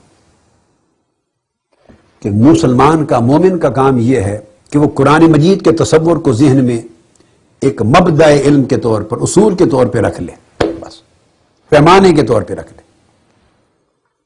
آقا علیہ السلام کی براہ راست فرمودہ بات جو حضور کی سنت و حدیث جو آقا علیہ السلام نے فرمائی ہو، وہ کبھی قرآن سے ٹکرا نہیں سکتی۔ وہ قرآن کی تفصیل اور تشریح ہے، اس سے نیچے کوئی روایت مل جائے سب سے پہلے فردوہ الی اللہ والرسول، اللہ اور اللہ کے رسول کی طرف لوٹا دو، تو لوٹا دے اللہ اس کے رسول کی طرف۔ جو نقشہ اللہ اس کے رسول نے قائم کیا ہے، جو بات اس کے ساتھ میل نہیں کھاتی، موافقت نہیں رکھتی، اٹھا کے پھینک دیں۔ یہ باقی ساری وابستگیاں وفاداریاں نیچے ہیں، قرآن کی وابستگی وفاداری سب سے اونچی ہے مسلمان کی۔ تو اللہ رب العزت نے جو نقشہ کھینچا ہے صحابہ کرام کا، اور بعد میں انشاءاللہ یہ جو میں کر رہا ہوں اس کی تفصیلات چونکہ شیعہ کتب سے آئیں گی اور نہج البلاغہ سے بھی آئیں گی، ان کے تذکرے آئیں گے۔ تو فرمایا محمد رسول اللہ والذین معہ، محمد صلی اللہ علیہ وسلم اللہ کے رسول ہیں، والذین معہ، اور جو لوگ ان کے ساتھ ہیں، یہ صحابہ کرام کا ذکر ہے۔ اشداء علی الکفار، وہ کفار پہ سخت ہیں، دین کے دشمنوں پر سخت ہیں۔ رحماء بینہم، آپس میں رحیم شفیق اور کریم ہیں۔ تراہم رکعا سجدا یبتغون فضلا من اللہ ورضوانا، آپ انہیں ہمہ وقت رکوع و سجود میں دیکھتے ہیں، عبادت گزار ہیں اور اپنے ہر عمل میں اللہ کی فضل اور اس کی رضا کے طلبگار ہیں۔ ان کے چہروں پر ماتھوں پر سجدوں کے نشان ہیں۔ یہی بات آپ نے دیکھی تھی مولا علی شیر خدا کے اس خطبہ میں جو میں نے کل آپ کو کوٹ کیا تھا، یہی بات آپ نے فرمائی تھی۔ جو سیدنا علی شیر خدا رضی اللہ تعالیٰ عنہ کا فرمان یہی تھا، سیدنا مولا علی شیر خدا کا کلمہ جو قرآن نے کہا ہے، سجدن اور تراہم رکعا سجدا یبتغون فضلا من اللہ ورضوانا۔ مولا علی شیر خدا فرماتے ہیں نہج البلاغہ میں جب فرمایا لقد رأیت اصحاب محمد صلی اللہ علیہ وسلم فما ارا احدا منکم یشبہہم لقد کانوا یصبحون شعثا غبرا وقد باتوا سجدا وقیاما۔ تو میں بات کر رہا ہوں، قرآن مجید نے کہا والذین معہ، جو حضور کے ساتھ ہیں، ارد گرد ہیں، حضور کے ساتھ۔ اب بدقسمتی یہ ہے چونکہ ذہن بن گئے ہیں، ذہن بن گئے ہیں، اور ان ذہنوں کی ایک خاص مائنڈ سیٹ ہے، ساخت ہے، اس نے پہلے سے ذہنوں میں بٹھا دیا ہے کہ معاذ اللہ یہ بات، اب میری یہ بات تھوڑا غیر جانبدار ہو کے سوچیے اور سنیے، غیر جانبدار ہو کر تھوڑی دیر کے لیے سنیت اور شیعیت سے جو بنے ہوئے ذہن ہیں ان کو ذرا محفوظ دائیں بائیں جیبوں میں ڈال لیں۔ معذرت کے ساتھ علماء کرام ناراض نہ ہوں، میں یہ نہیں کہہ رہا کہ آپ سنی نہ رہیں، اگر آپ یوں سمجھیں گے تو پھر شیعہ حضرات سمجھیں گے کہ ہمیں کہہ رہے ہیں شیعہ نہ رہیں۔ میں کسی کو بھی نہ رہنے کا کچھ نہیں کہہ رہا، میں یہ کہہ رہا ہوں کہ میری بات سننے کے لیے جو پہلے سے بھرے ہوئے ہیں ذہن، ذرا خیالات ایک طرف رکھ دیں اور صرف قرآن کے لیے جگہ خالی کر لیں۔ بات کو سمجھنے کے لیے، قرآن کی بات سمجھنے کے لیے تھوڑی دیر ایمپٹی کر لیں، مائنڈ کو نیوٹرلائز کر لیں۔ تختی بھری ہوئی ہو نا، ساری تختی جب املا کر کر کے بھر جائے اور نیا کچھ لکھانا ہو تو استاد پہلے کہتا ہے کہ اس تختی کو دھوئیں۔ آپ بھی اسکولوں میں وہ گاچی لگا کے پانی سے دھوتے تھے تختی، جب تک دھوتے نہیں تو نئی بات لکھی نہیں جا سکتی۔ تو آپ کے دماغ کی تختیاں جب پہلے سے ذاکروں اور مولویوں اور ان کی بتائے ہوئے قصوں کہانیوں سے بھری ہوئی ہے تختی، تو اس قرآن کی بات کو لکھنے کی جگہ ہی کوئی نہیں ذہن میں، کہاں لکھیں گے، کہاں ٹھہرائیں گے؟ تو غیر جانبداریت کے پانی سے اور گاچی سے ذرا دھو لیں پہلے تختی، کلیئر کریں مائنڈ کو، غیر جانبدار ہو کے سنیں۔ میں نے کہا تھا جب میری نشستیں اور میری پوری سیریز گفتگو کی ختم ہو جائے، اس کے بعد اگر باتیں دل کو بھلی لگیں قبول کر لیں، نہیں تو اللہ اللہ اور خیر سب آپ کی مرضی، میرا کوئی جبر کسی پہ نہیں ہے، میں نے حق پہنچانا تھا پہنچا دیا۔ آپ انشاءاللہ محسوس کریں گے کہ پوری سیریز کو اگر غیر جانبدار ہو کے سنیں گے تو اس کا کم سے کم ثمر اور پھل یہ ہوگا کہ محتاط ہو جائیں گے، اعتدال پہ آ جائیں گے، گستاخیاں زندگی سے ختم ہو جائیں گی۔ ان چیزوں میں فرق نہیں ہے کہ کسی نے نماز ہاتھ باندھ کے پڑھ لی، اور اگر ایک آدمی ارسال الیدین ہاتھ چھوڑ کے پڑھتا ہے، تو میری بات علماء میں کسی کو پسند آئے یا نہ آئے، میں کسی کی پسند ناپسند کی پرواہ نہیں کرتا، میں پرواہ کرتا ہوں صرف اللہ اور اس کے رسول کی پسند کی۔ تو جنت ہاتھ باندھ کے پڑھنے والوں کے نام رجسٹری نہیں ہے، اور جنت ہاتھ چھوڑ کے پڑھنے والوں کے نام بھی رجسٹری نہیں ہے۔ یہ باندھنا اور چھوڑنا تو ارکان صلاۃ میں سے ہی نہیں ہے سرے سے۔ آپ ہاتھ چھوڑ کے پڑھتے رہیں، ہاتھ باندھ کے پڑھتے رہیں، دونوں سبیل میں جنت کا جانے کا امکان موجود ہے، دروازے کھلے ہیں، ان چیزوں میں فرق نہیں پڑتا۔ جنت رفع یدین کرنے اور رفع یدین نہ کرنے کے کسی ایک طبقے کے لیے رجسٹری نہیں ہے۔ بھئی رفع یدین کرنے والے بھی جنت میں جائیں گے، آپ جا کے دیکھ لینا۔ امام بخاری ہوں گے کہ نہیں جنت میں؟ امام مسلم ہوں گے کہ نہیں جنت میں؟ امام ابو داؤد، ترمذی، نسائی، ابن ماجہ سب ہوں گے کہ نہیں؟ ارے نیچے آ جائیں، حضور غوث العظم میرے اور آپ کے اور کل دنیا کے شیخ عبد القادر جیلانی ہوں گے کہ نہیں جنت میں؟ یہ سب رفع یدین کرتے تھے۔ اب میں ان کا مرید ہوں، میں حنفی ہوں، میں رفع یدین نہیں کرتا۔ میں نے کتابوں میں سینکڑوں احادیث درج کی ہیں ترک رفع یدین پر، مگر اس کا مطلب یہ نہیں کہ رفع یدین کرنے والوں کو معاذ اللہ کوئی گمراہ سمجھے۔ استغفر اللہ العظیم۔ یہ حضور علیہ السلام کی سنت اور ادائیں ہیں ساری جو محفوظ ہو گئی ہیں مختلف طریقوں سے۔ جب جن حالات میں رفع یدین کیا، رب کو وہ بھی ادا پسند آ گئی، کئی مذاہب سے وہ محفوظ کر لی۔ جب ترک کر دیا وہ بھی پسند آئی، وہ بھی محفوظ کر لی۔ رب نے مصطفیٰ کی ایک ادا بھی ایسی نہیں چھوڑی جو مر جائے، جو ختم ہو جائے، قیامت تک زندہ رہے۔ تو مذاہب اس لیے بنے کہ ہر ادا مصطفیٰ سلامت رہے۔ تو میں آپ کو نصیحت یہ کرنا چاہتا ہوں، ان شناختوں سے فرق نہیں ہوگا۔ لفظ شیعہ اگر آ گیا ساتھ تو اس سے کوئی دوزخ نہیں لگ جاتی۔ شیعہ ایک گروہ کو کہتے ہیں، وابستگی محبت رکھنے والے گروہ کو کہتے ہیں۔ موسیٰ علیہ السلام کے لیے بھی لفظ آیا ہے شیعہ کا، اور ہمارے کے درود پاک اولیاء اللہ کے طریقوں میں بھی اشیاءہی و احزابہی کے الفاظ آتے ہیں۔ اس لفظ میں کوئی کباہت نہیں ہے۔ تو میں کہنا چاہتا ہوں تشخص جس طرح کے چاہیں رکھیں، عنوان جو چاہیں رکھیں، نماز پڑھنے کے طریقے جو چاہیں رکھیں، وضو کرنے میں کیا فرائض ہیں کیا نہیں ہیں، یہ فقہی مسائل ہیں، جو چاہیں رکھیں۔ بس ایک بات، صرف ایک بات میری درخواست سمجھ لیں، اللہ رسول کے نام پر، اے عزیزان محترم اہل تشیع کی نوجوان نسل، خدا کے رسول کے لیے، سیدہ فاطمہ الزہرا کے نام پر، مولا علی شیر خدا کے نام پر، حسنین کریمین کے نام پر، وہ اہل بیت اطہار جن کے در کا میں کتا ہوں، جن کے دروازوں سے ٹکڑے کھا کے میں ساری زندگی پلتا ہوں اور پلتا رہوں گا، اور جن کی شفاعت کا امیدوار ہوں قیامت کے دن، ان کے نام پر کہتا ہوں۔ باقی شناختیں رکھیں، بس ایک صحابہ کرام کی گستاخی کے عمل پر لعنت بھیج دے، اس کو ترک کر دے زندگی سے۔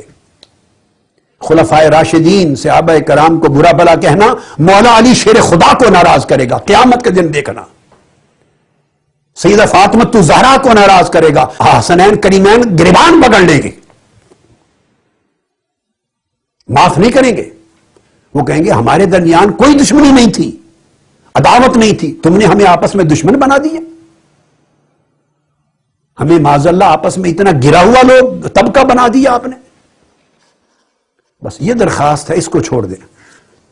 وہی بات سیدنا، تو وہ آپ اگر کہیں کہ والذین معہ سے مراد جی چند لوگ ہیں، اب میں بات کرنا چاہتا ہوں کہ اپنی سوچ کو قرآن پر مسلط نہ کریں، بس ایک قاعدہ، بلکہ قرآن کو اپنی سوچ پر مسلط کریں۔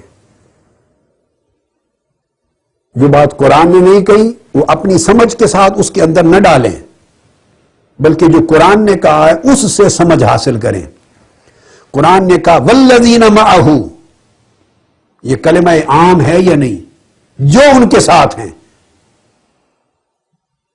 قرآن نے خاص کیا ہے کہ چند لوگ ان میں سے جو ساتھ ہیں، ان میں سے چند لوگ ایسے ہیں۔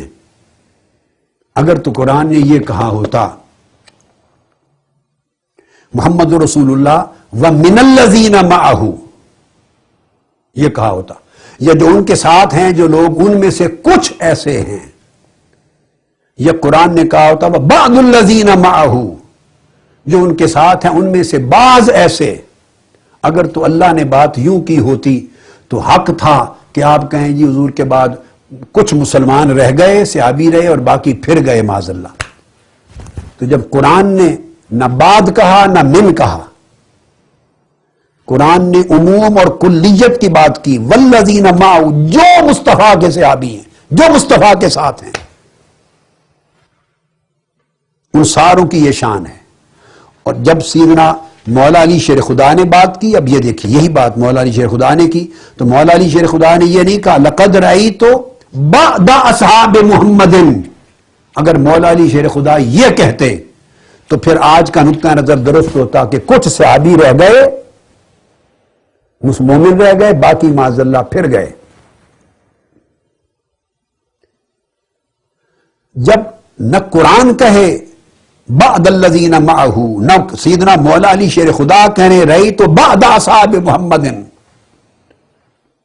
یہ رہی تو بعدہم، یہ رہی تو بعد منہم، جب وہ ایسی بات نہ کرے، وہ کہنے لقد رہی تو اصحاب محمد، میں نے محمد مصطفیٰ کے جمی اصحاب کو دیکھا، بات کلیت کی کریں۔ تو آج اگر کوئی مولوی ذاکر آپ کو کہے کہ جی پھر گئے تھے، ہٹ گئے تھے، تو اس کا مطلب ہے انہوں نے قرآن کو بھی جھٹلا دیا، انہوں نے مولا علی شیر خدا کو بھی جھٹلا دیا۔ بچیں ایسے واعظوں سے۔ تو مولا علی شیر خدا سب کی تعریف کر رہے ہیں، اور پھر فرماتے ہیں فما ارا احدا منکم۔ اب دیکھو نا، من کا استعمال کرنا تو آتا ہے نا مولا علی شیر خدا کو، وہ تو کل دنیا کے علم و ادب کے استاد ہیں، شیخ الکل ہیں مولا علی شیر خدا۔ انا مدینۃ العلم والی بابها، حضور تو مدینہ علم مصطفیٰ کے شہر کے دروازہ ہے مولا علی شیر خدا۔ انا دار الحکمت والی بابها، حکمت کا جو شہر مصطفیٰ کا، اس کے دروازہ ہے مولا علی۔ تو وہ تو کھول کھول کر بات کرتے ہیں، وہ تو گول مول بات نہیں کرتے جس سے مغالطہ پیدا ہو۔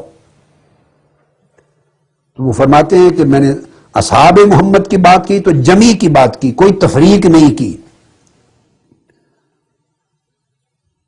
اگر یہاں تفریق کرتے ہیں آپ لقد رأیت اصحاب محمد میں، تو اوپر جو فرماتے ہیں انظروا اہل بیت نبیکم، پھر وہاں بھی تفریق کوئی کرے گا کہ سارے اہل بیت نہیں ہیں، کچھ تھے کچھ نہیں تھے۔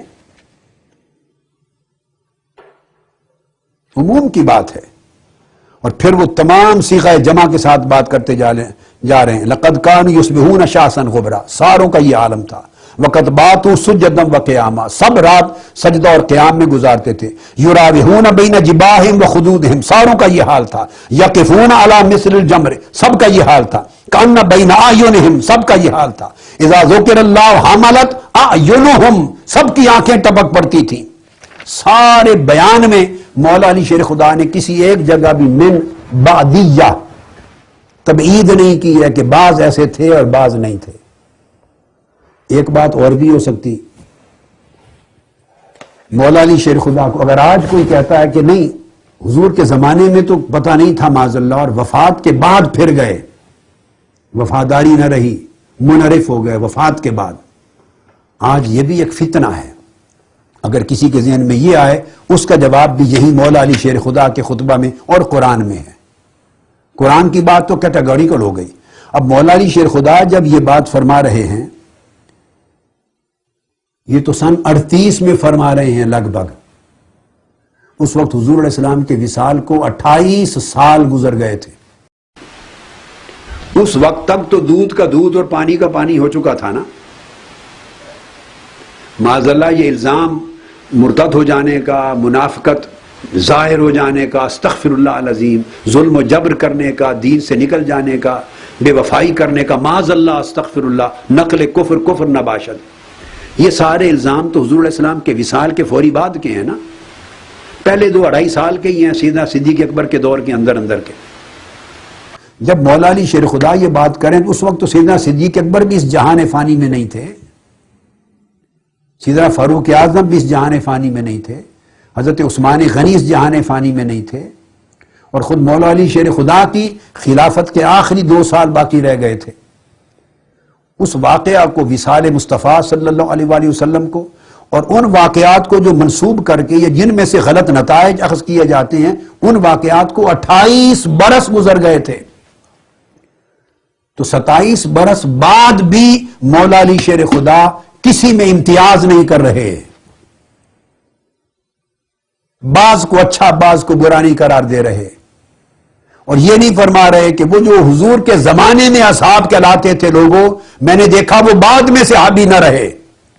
یہ فرض نہیں تھا مولا علی شیر خدا کا یہ کہتے، اگر امام برحق ہیں اور امام برحق امت کو اور حضور کی امت کو اور اپنی ملت کو سچی بات نہ بتائے، وہ امام کہاں کا ہے؟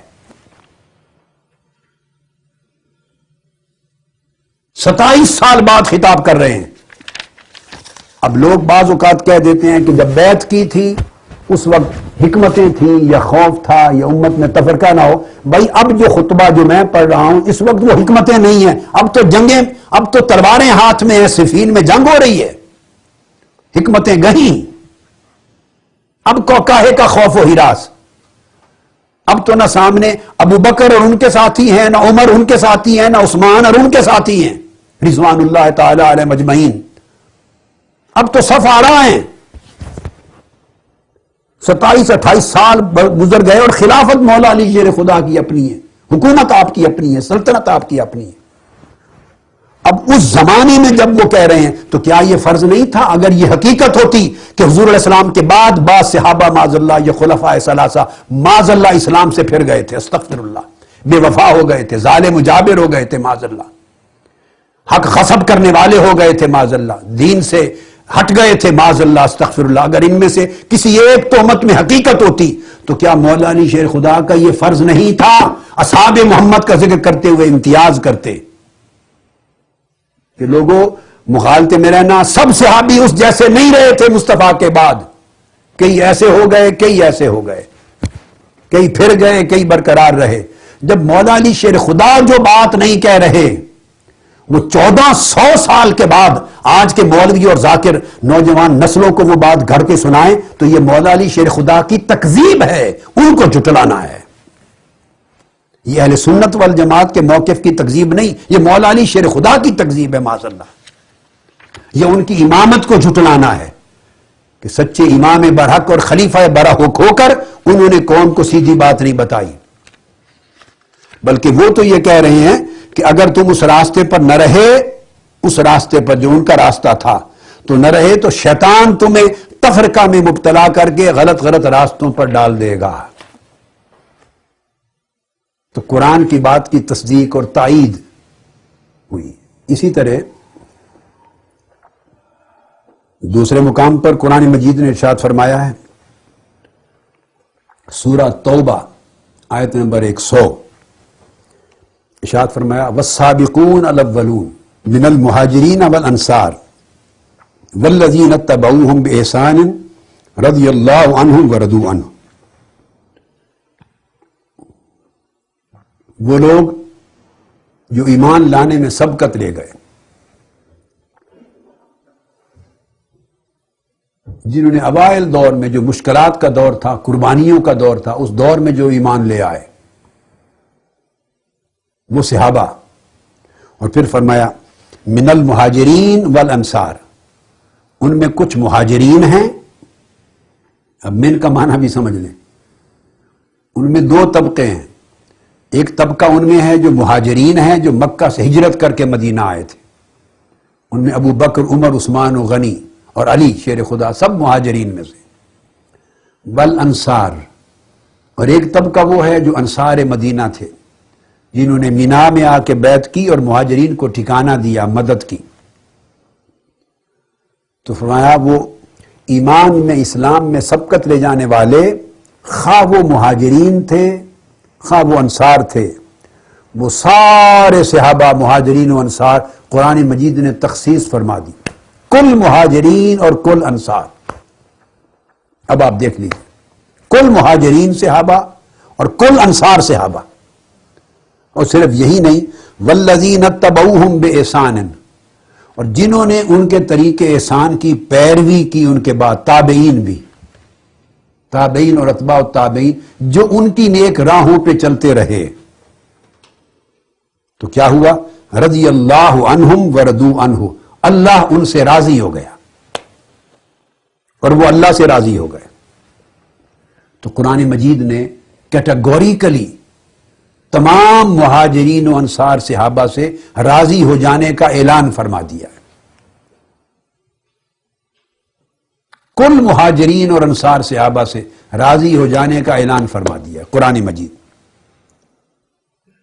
اور صرف یہاں تک نہیں، یہی آیت آگے چلتی ہے سورہ توبہ آیت نمبر 100، اور پھر رضا الہی کی گارنٹی کے بعد فرمایا وَأَعَدَّ لَهُمْ جَنَّاتٍ تَجْرِي تَحْتَهَا الْأَنْهَارُ خَالِدِينَ فِيهَا أَبَدًا ذَلِكَ الْفَوْزُ الْعَظِيمُ، اور اللہ نے ان سے جنتوں کا وعدہ کر دیا ہے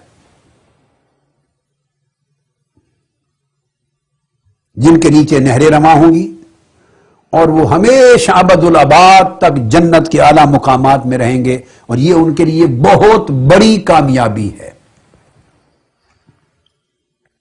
دو باتیں یہاں امپورٹنٹ ہیں، توجہ طلب۔ ایک تو اللہ رب العزت نے جمیع مہاجرین و انصار کل صحابہ کرام کو دو طبقوں میں تقسیم کر دیا، آدھے وہ ہیں جو مہاجرین تھے، آدھے وہ ہیں جو انصار تھے۔ تو فرمایا وہ سارے سبقت لے جانے والے، اور یہ فتح مکہ سے پہلے جو ایمان لے آئے وہ سارے سابقین ہیں۔ خوب مہاجرین اور انصار ساروں کا طریقہ احسان تھا، اور ان سے اللہ راضی ہو گیا، ان سب سے اللہ پاک راضی ہو گیا، پہلی گارنٹی۔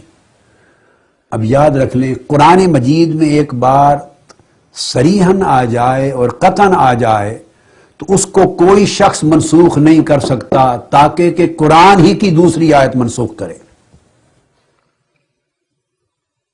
آپ تاریخی واقعات کی بنیاد پر اب اللہ کی وحی کو منسوخ نہیں کر سکتے۔ یہ وہ واقعات سچے ہیں یا اللہ کا ان سے راضی ہو جانا یہ اعلان سچا ہے، اور اللہ کا اگر اعلان سچا ہے تو پھر جو واقعہ ٹکرائے گا اللہ کے اعلان رضا سے کہ اللہ ان سے راضی ہو گیا، اس واقعہ کی روایت کو پھینک دیا جائے گا۔ میں ہر بات کے ساتھ ساتھ یہ جملہ بولے جا رہا ہوں، ذہن کو اس فکر میں نہ ڈالیے کہ پھر اگر یہ بات ہے تو وہ روایتیں کون لایا، کیوں آئیں، کتابوں میں کیوں ہیں، اس کی پریشانی نہ کریں، وہ بھی میری ذمہ داری ہے، اس پر گفتگو کروں گا، وہ چھوڑوں گا نہیں میں انشاءاللہ۔ اگر تمہید پر اتنا وقت لگ رہا ہے تو اصل مضامین پر کیا وقت ہوگا، وہ میں روایتوں کو ایڈریس کروں گا، لیکن میں قاعدے سمجھا رہا ہوں، مسلمات دین بتا رہا ہوں کہ جب اللہ نے اعلان کر دیا رضی اللہ عنہم ورضوا عنہ، اب کون شخص ہے جو مسلمان کہلائے اور یہ اعلان کرے کہ وہ مبغوض ہو گئے، اللہ ان سے ناراض ہو گیا، تا آکے کوئی اور آیت قرآن مجید کی اس آیت کو منسوخ نہ کرے۔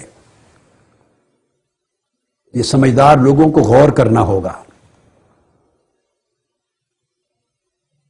اللہ اعلان کرے ان سے راضی ہو جانے کا ہمیشہ ہمیشہ کے لیے، اور ہم اگر بعد کے تاریخی واقعات جو موضوع بھی ہیں، اباطیل بھی ہیں، من گھڑت بھی ہیں، حسد اور اناد اور عداوت کی وجہ سے تخریب کاری بھی ہے، فتنہ گری بھی ہے جو کتابوں میں آئی، اس کو ڈسکس کریں گے، اور بعض چیزیں مبنی بر مغالطہ ہیں،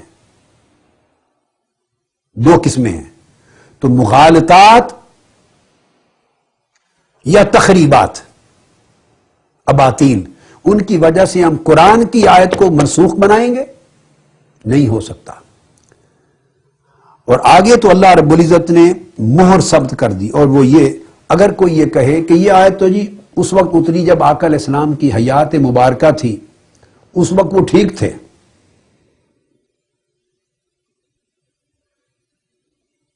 یہ کہنا کہ وہ بھی انہوں نے چھپا رکھا تھا نفاق، تو آپ سے ہم سے چھپا رکھا تھا، اللہ سے تو کوئی نہیں چھپا سکتا۔ جب اللہ کہتا میں ان سے راضی ہو گیا تو اللہ تو عالم الغیب والشہادہ ہے، لوگوں سے چھپا لیا ہوگا نفاق، معاذ اللہ استغفر اللہ، اللہ سے تو نہیں چھپا سکتا۔ اگر اللہ سے بھی چھپ گیا تو اللہ اللہ ہی نہ رہا اور قرآن قرآن ہی نہ رہا، کہاں جائیں گے آپ ایسی باتیں سوچ کر؟ ہاں اس بات کو بھی انٹرٹین کرتا ہوں جس برسبیل اطمینان، آپ کے اطمینان کے لیے، کہ کہیں کہ اگر بعد میں معاذ اللہ ان کا حال وہ پہلے والا نہ رہا، اس کا جواب بھی اللہ پاک نے یہی دے دیا ہے۔ فرمایا وَعَدَّ لَهُمْ جَنَّاتٍ تَجْرِي تَحْتَهَا الْأَنْهَارُ، جب وہ فوت ہوں گے تو سیدھا جنت میں جائیں گے۔ اب وہ حضور علیہ السلام کے زمانے میں تو فوت نہیں ہوئے، فوت تو بعد میں ہی ہوئے نا۔ جب یہ واقعہ سقیفہ پیش آیا، خلافت ابو بکر ہوئی، خلافت عمر ہوئی، تو اپنی اپنی خلافتوں کے بعد شہید ہوتے گئے، وفات پاتے گئے، تو قرآن مجید میں اللہ پاک نے تو ان ایڈوانس بتا دیا ہے کہ وفات کے بعد سیدھا جنت میں جائیں گے۔ اور ذالک الفوز العظیم، یہ جنت کا ذکر بعد از وفات ہوتا ہے یا قبل از وفات ہوتا ہے؟ جنت میں کوئی کب جاتا ہے؟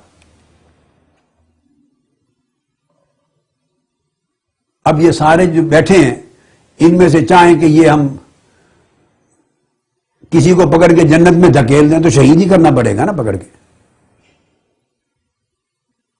جب اللہ پاک نے اعلان کر دیا کہ وہ جنت میں اللہ نے وعدہ کر دیا اور تیار کر رکھی ہے، اعد لہم، ان کے لیے جنت تیار کر رکھی ہے ان سب کے لیے، یہ اللہ کا وعدہ ہو گیا۔ اور پھر فرمایا ہمیشہ جنت میں رہیں گے، اور ذالک الفوز العظیم، وہ کامیاب ہو گئے۔ تو جن کو اللہ نے کامیاب کہا، جن کو اللہ نے جنتی کہا، جن کو اللہ نے ہمیشگی جنت میں رہنا کہا، اور جن سے راضی ہونے کا اعلان کیا، ان سے ان کی وفات کے دم تک کوئی ایسا عمل صادر نہیں ہو سکتا جو انہیں جنت سے محروم کر دے، اور اللہ کی رضا کے خلاف کوئی عمل کر دیں تو قرآن غلط ہو جاتا ہے معاذ اللہ، قرآن کی نفی ہو جاتی ہے، اور قرآن کی تکذیب کرنا پھر کفر بن جاتا ہے۔ لہذا سوچ کر توبہ کرنا چاہیے، ایسے خیالات ان کی طرف منسوب نہ کریں۔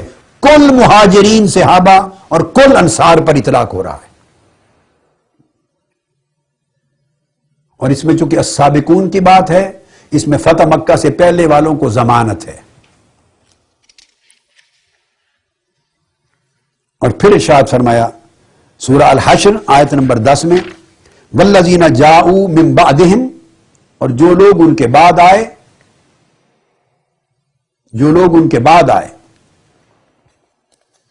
یقولون ربنا اغفر لنا ولاخواننا الذین سبقونا بالایمان ولا تجعل فی قلوبنا غلا للذین آمنوا ربنا انک رؤوف رحیم۔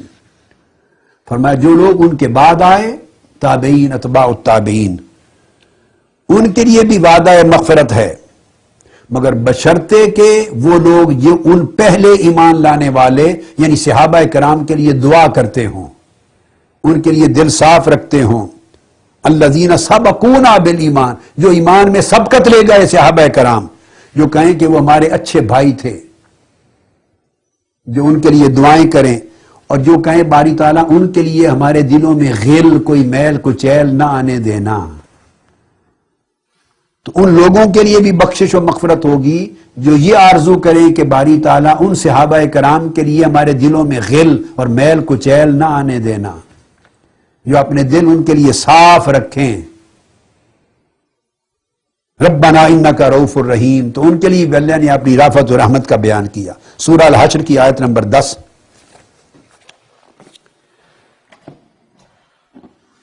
یہ میں نے عمومی بات کی، اب ہم آج حسب وعدہ جو کہ کہا تھا، تو اب خصوصی کچھ آیات کریمہ پر آتے ہیں۔ آج کے تھوڑے وقت میں جتنی آیات ہوتی ہیں، ٹھیک، انشاءاللہ بقیہ ہم کل کریں گے اگلی نشست میں انشاءاللہ تعالی، جو اگلی نشست آئے گی۔ اب اس وقت میں جو آیت کوٹ کر رہا ہوں، یہ قرآن مجید کی وہ آیت کریمہ ہے، واحد آیت قرآن مجید کی جنہوں نے حضور علیہ السلام کے جمیع صحابہ کرام میں سے صرف اور صرف ایک صحابی کو الگ تخصیص کیٹیگوریکلی حضور کا صحابی کہا۔ حضور کا صحابی ہونا الحم سے والناس تک پورے قرآن مجید میں صرف ایک جگہ اللہ رب العزت نے ضمانت دی ہے،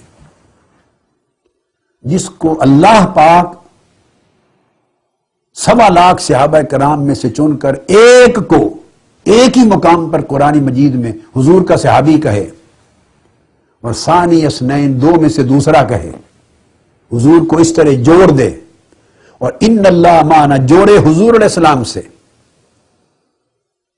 یہ سیدنا ابو بکر صدیق رضی اللہ تعالیٰ عنہ جب ہجرت کر کے مکہ سے مدینہ گئے اور غار میں تھے، غار ثور میں، اور آپ کو ایک خوف پریشانی لاحق ہوئی کہ شاید کفار جو تلاش میں آ کے آقا علیہ السلام کو کہیں جھانک کر دیکھ نہ لیں، اس سچویشن کو قرآن مجید بیان کرتا ہے. تو قرآن کہے سیدنا ابو بکر صدیق کو اور ایک حضور علیہ السلام ہے، صرف دو ہیں، تیسرا تن کوئی نہیں ہے. فرمائے دو میں سے دوسرا کہے جسے قرآن ثانی اثنین اذ ہما فی الغار، جب دونوں یعنی محمد رسول اللہ اور ابو بکر صدیق صلی اللہ تعالی علیہ وآلہ وسلم ورضی اللہ تعالی عنہ جب دونوں غار میں تھے، تو پھر آقا علیہ السلام فرمائے اذ یقول لصاحبہ، جب وہ اپنے صحابی سے کہہ رہے تھے، اپنے صحابی سے. اب دیکھتے ہیں یہ کتنے ٹائٹل ہیں، اور کیا کہہ رہے تھے؟ فرما رہے تھے لا تحزن، غم نہ کر، غم زدہ نہ ہو، ان اللہ معنا، اللہ ہم دونوں کے ساتھ ہے. تو جس کے ساتھ اللہ بھی ہو جائے، پہلے وہ جو رسول کے ساتھ ہے، ابو بکر صدیق وہ جو رسول کے ساتھ ہیں، ثانی اثنین، جو رسول سے یوں جڑا ہوا ہے کہ اللہ رب العزت نے اسے ثانی اثنین، دو میں سے دوسرا کر کے کہا، یوں متصل ہے. پھر اذ یقول لصاحبہ، پورے قرآن میں 1.25 لاکھ صحابہ میں سے ایک کو اللہ نے صحابی مصطفیٰ ہونے کا ٹائٹل دیا. جس ایک کو اللہ نے صحابی ہونے کا ٹائٹل دیا، اس سے اگر ہم چھیننا چاہیں تو کیا یہ ممکن ہے؟ تو پہلے قرآن مجید سے اس آیت کو نکالنا پڑے گا، معاذ اللہ استغفر اللہ. جب یہ آیت قرآن میں قیامت تک موجود ہے تو کوئی شخص ان کی صحابیت کا انکار نہیں کر سکتا، اور اگر وہ صحابی ہیں تو وہ ظالم نہیں ہو سکتے، وہ غاصب نہیں ہو سکتے. ختم ہو گئی بات. اور اس پر اللہ کا اعلان کیا ہو جو آقا علیہ السلام نے فرمایا ان اللہ معنا، اللہ ہمارے ساتھ ہے. اور جب اللہ ہمارے، یہ نہیں فرمایا ان اللہ معی یا معی، آیا ابو بکر غم نہ کر، میری جان کا خوف نہ کر، اللہ میرے ساتھ ہے، مجھے کوئی گزند نہیں پہنچا سکتا، مجھے کوئی تکلیف نہیں پہنچا سکتا، اللہ میری حفاظت کرے گا، یوں نہیں فرمایا.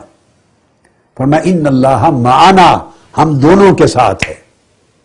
تو ایک مصطفیٰ تھے، ایک ابو بکر صدیق تھے، تیسرا حضور نے اعلان کیا، تیسرا ہمارے ساتھ خدا ہے.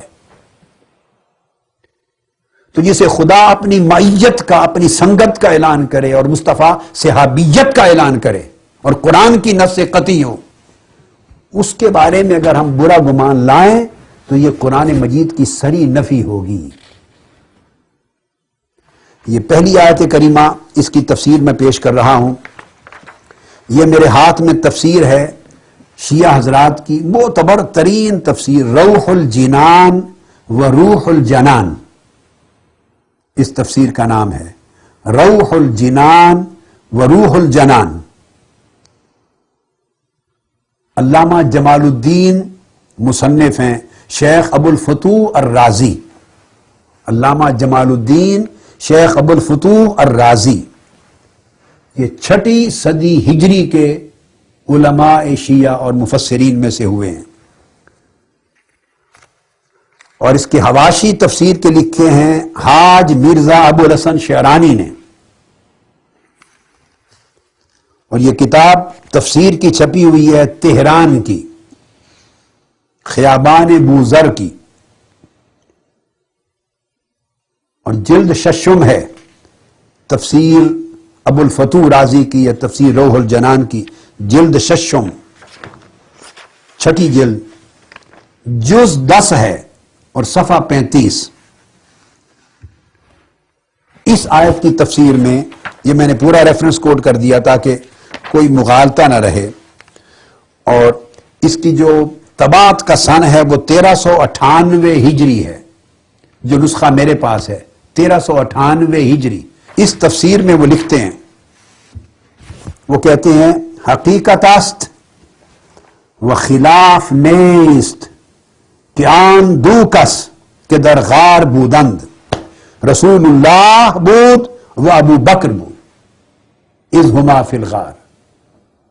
وہ لکھتے ہیں کہ یہ حقیقت ہے اور اس میں کوئی اختلاف موجود نہیں ہے، کوئی اختلاف اس بات کے تعین میں موجود نہیں ہے۔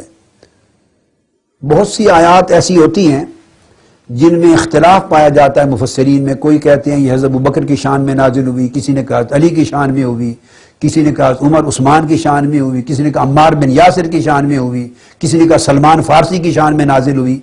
مفسرین کے اختلاف ہوتے ہیں، اگر کوئی وجہ نفی کی نہ ہو تو سارے قبول ہوتے ہیں، کوئی اختصاص کی سبب ہو تو ٹھیک ہے، کسی کو ترجیح دے دی جاتی۔ مگر یہ وہ شان ہے سیدنا صدیق اکبر کے صحابی ہونے کی کہ ائمہ تفسیر اہل تشیع کو کہتے ہیں کہ خلاف نیست، ایک اس حدیث تفسیر میں کوئی اختلاف نہیں ہے، نہ اہل سنت میں نہ اہل تشیع میں، 1400 سال میں اختلاف نہیں ہے کہ آن دو کس کے در غار بودند، رسول علیہ الصلاۃ والسلام بود و ابو بکر اذ ہما فی الغار۔ صرف 2 تن غار میں تھے، ایک رسول اللہ صلی اللہ علیہ وسلم اور ایک سیدنا ابو بکر صدیق۔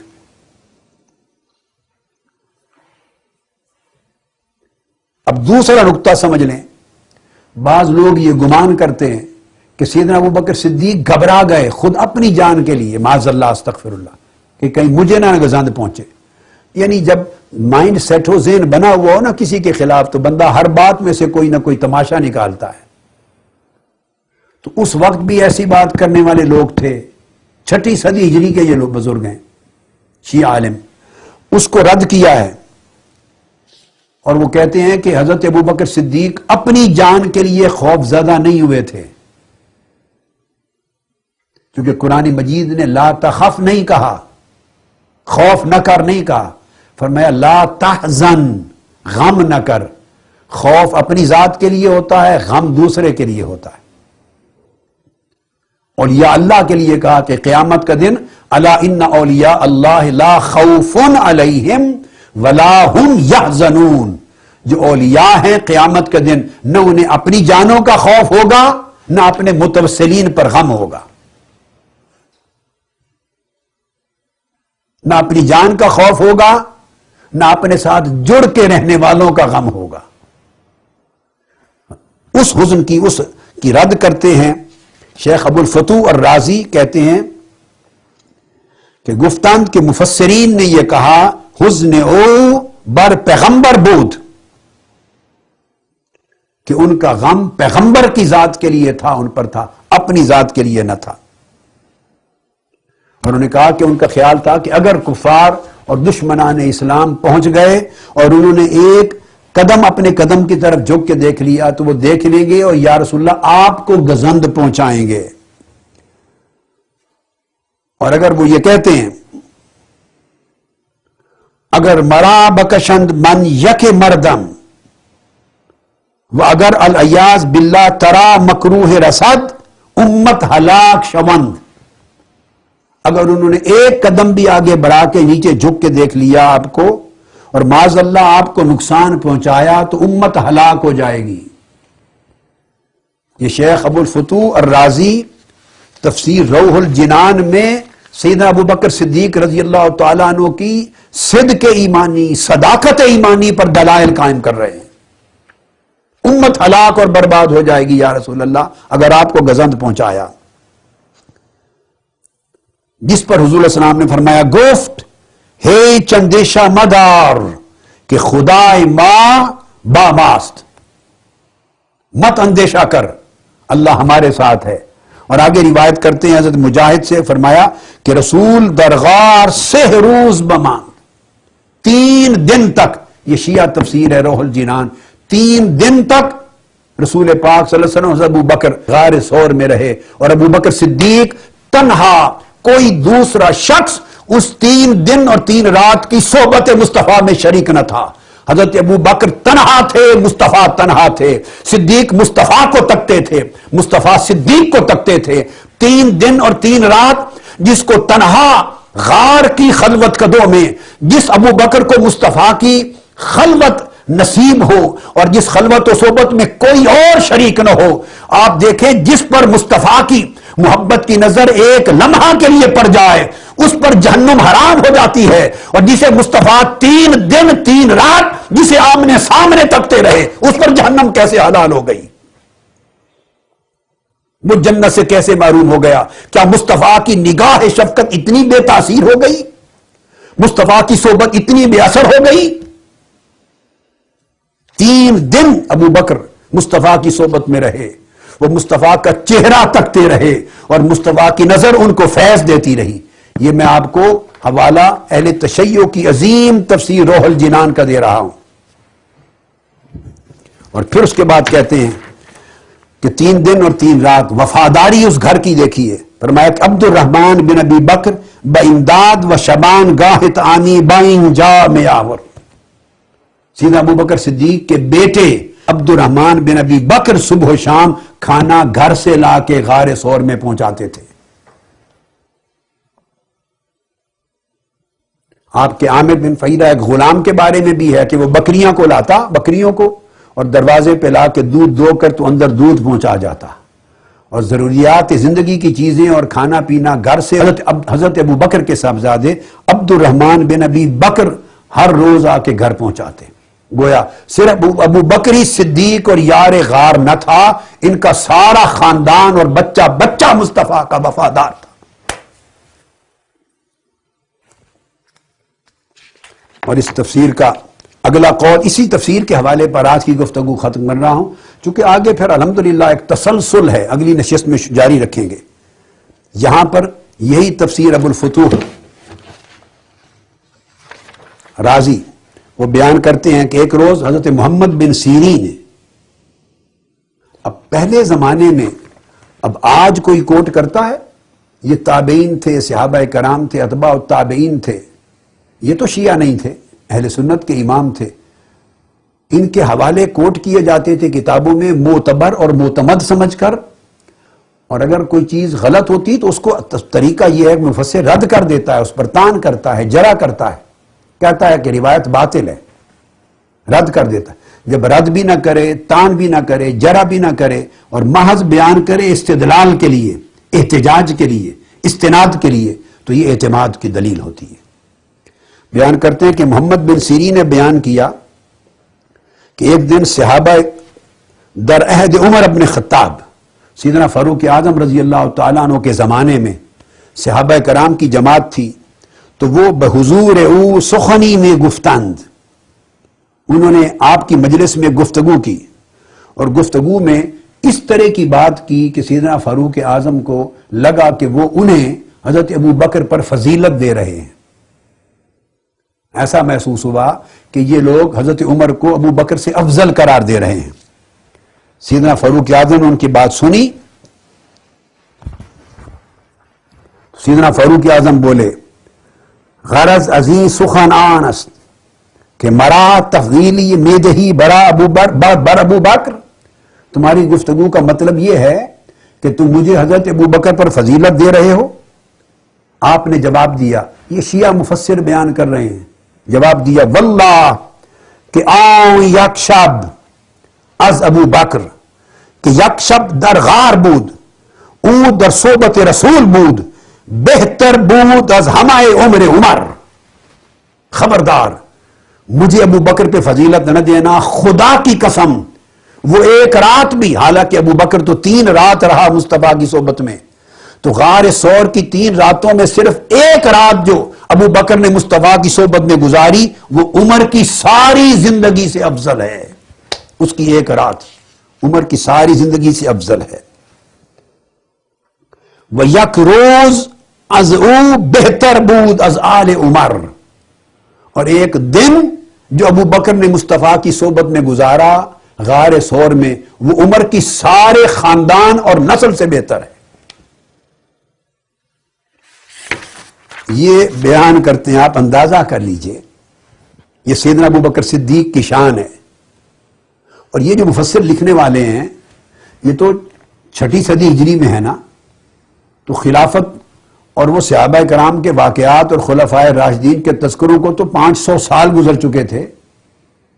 اگر وہ غاصب ہوتے، ظالم ہوتے، جابر ہوتے معاذ اللہ، اور مولا علی شیر خدا ان سے ناراض ہوتے اور ان میں پھوٹ پڑ چکی ہوتی تو وہ ان کی یہ شانیں بیان کرتے، رد کر دیتے کہ فلاں نے یہ کہا ہے مگر یہ غلط ہے، یہ باطل ہے، بعد میں وہ ایسے ہو گئے تھے، ایسے ہو گئے تھے، ویسے ہو گئے تھے۔ پوری تفسیر کو پڑھ لیں، اول تا آخر میں نے پورا کلام پڑھا ہے، کہیں رد نہیں کیا، کہیں رد نہیں کیا، میرے جملوں پر غور کیجئے۔ اور پھر وہ آگے کرتے ہیں، وہ جو لفظ آیا ہے فَأَنزَلَ اللَّهُ سَكِينَتَهُ عَلَيْهِ، پھر اللہ نے ان پر اپنی سکینت نازل کی، تسکین نازل کی۔ اس تسکین نازل کرنے پر وہ دو قول بیان کرتے ہیں شیخ ابو الفتوح الرازی روح الجنان میں۔ وہ کہتے ہیں بعض نے کہا کہ وہ جو ہے سکینتہ علیہ، اللہ نے ان پر اپنی سکینت نازل کی، سکون، تو بعض کہتے ہیں کہ یہ علیہ کی ضمیر کا مرجع حضور علیہ السلام ہے، یعنی حضور علیہ السلام پر نازل فرمایا، ایک قول۔ دوسرا قول بیان کرتے ہیں کہ بعض مفسرین کہتے ہیں کہ نہیں، وہ جو سکونت نازل کی وہ حضرت ابو بکر صدیق پر تھی، حضرت ابو بکر صدیق پر نازل کی۔ اب اس دوسرے قول کو وہ بیان کرتے ہوئے آگے دونوں قول بیان کر کے، وہ اکثریت کا قول ہے، یہ بعض مفسرین کا قول ہے، پھر وہ بیان کرتے ہیں کہ قول بعد آن است کہ ضمیر آید است با ابو بکر برائے آن کے سکینہ از رسول جدا نہ بود۔ وہ کہتے ہیں کہ دوسرا قول یہ ہے کہ یہ اللہ نے جو اپنی سکینت نازل کی یہ حضرت ابو بکر کی تھی پر نازل کی، اس لیے کہ سکینت حضور سے تو جدا ہوئی نہیں تھی، حضور کو تو فکر دامن گیر ہوئی نہیں تھی، ان سے تو سکینت جدا ہی نہیں ہوئی، یہ تو فکر حضرت ابو بکر کو لائق ہوا، ان کو کہا لا تحزن ان اللہ معنا، غم نہ کر اللہ ہمارے ساتھ ہے، انہیں ضرورت محفوظ ہوئی، ایک لمحہ فکر مند ہوئے، اس لیے اللہ نے ان پر سکونت نازل کی۔ تو جس ابو بکر کے دل پر اللہ سکونت نازل کرے، سکینت نازل کرے، سکون اور اطمینان نازل کرے، استقامت دے، اس کے پائے استقامت میں کب تزلزل آ سکتا ہے؟ یہ آج کی گفتگو میں ایک ہی تفسیر کے بیان پر ختم کرتا ہوں، اس آیت کریمہ پر جو روح الجنان کی تھی شیخ ابو الفتوح الرازی کی، اور کل اسی آیت کی تفسیر میں اگلی نشست میں انشاءاللہ تعالی میں اسی ہی آیت کی تفسیر بیان کروں گا، آیت اللہ السید محمد حسین الطباطبائی، طباطبائی کی تفسیر المیزان فی تفسیر القرآن۔ کل اس آیت کریمہ کی تفسیر اس آیت اللہ طباطبائی کی تفسیر سے ہوگی، المیزان سے۔ اللہ پاک ہمارے حال پہ رحم کرے اور ہمیں قرآن مجید کا صحیح فہم اور معرفت عطا فرمائے۔ وما علینا الا البلاغ۔ ثم الرضا عن أبي بكر وعن عمر، ثم الرضا عن أبي بكر وعن عمر، ثم الرضا عن أبي بكر وعن عمر وعن علي وعن عثمان ذي الكرم، مولاي صل وسلم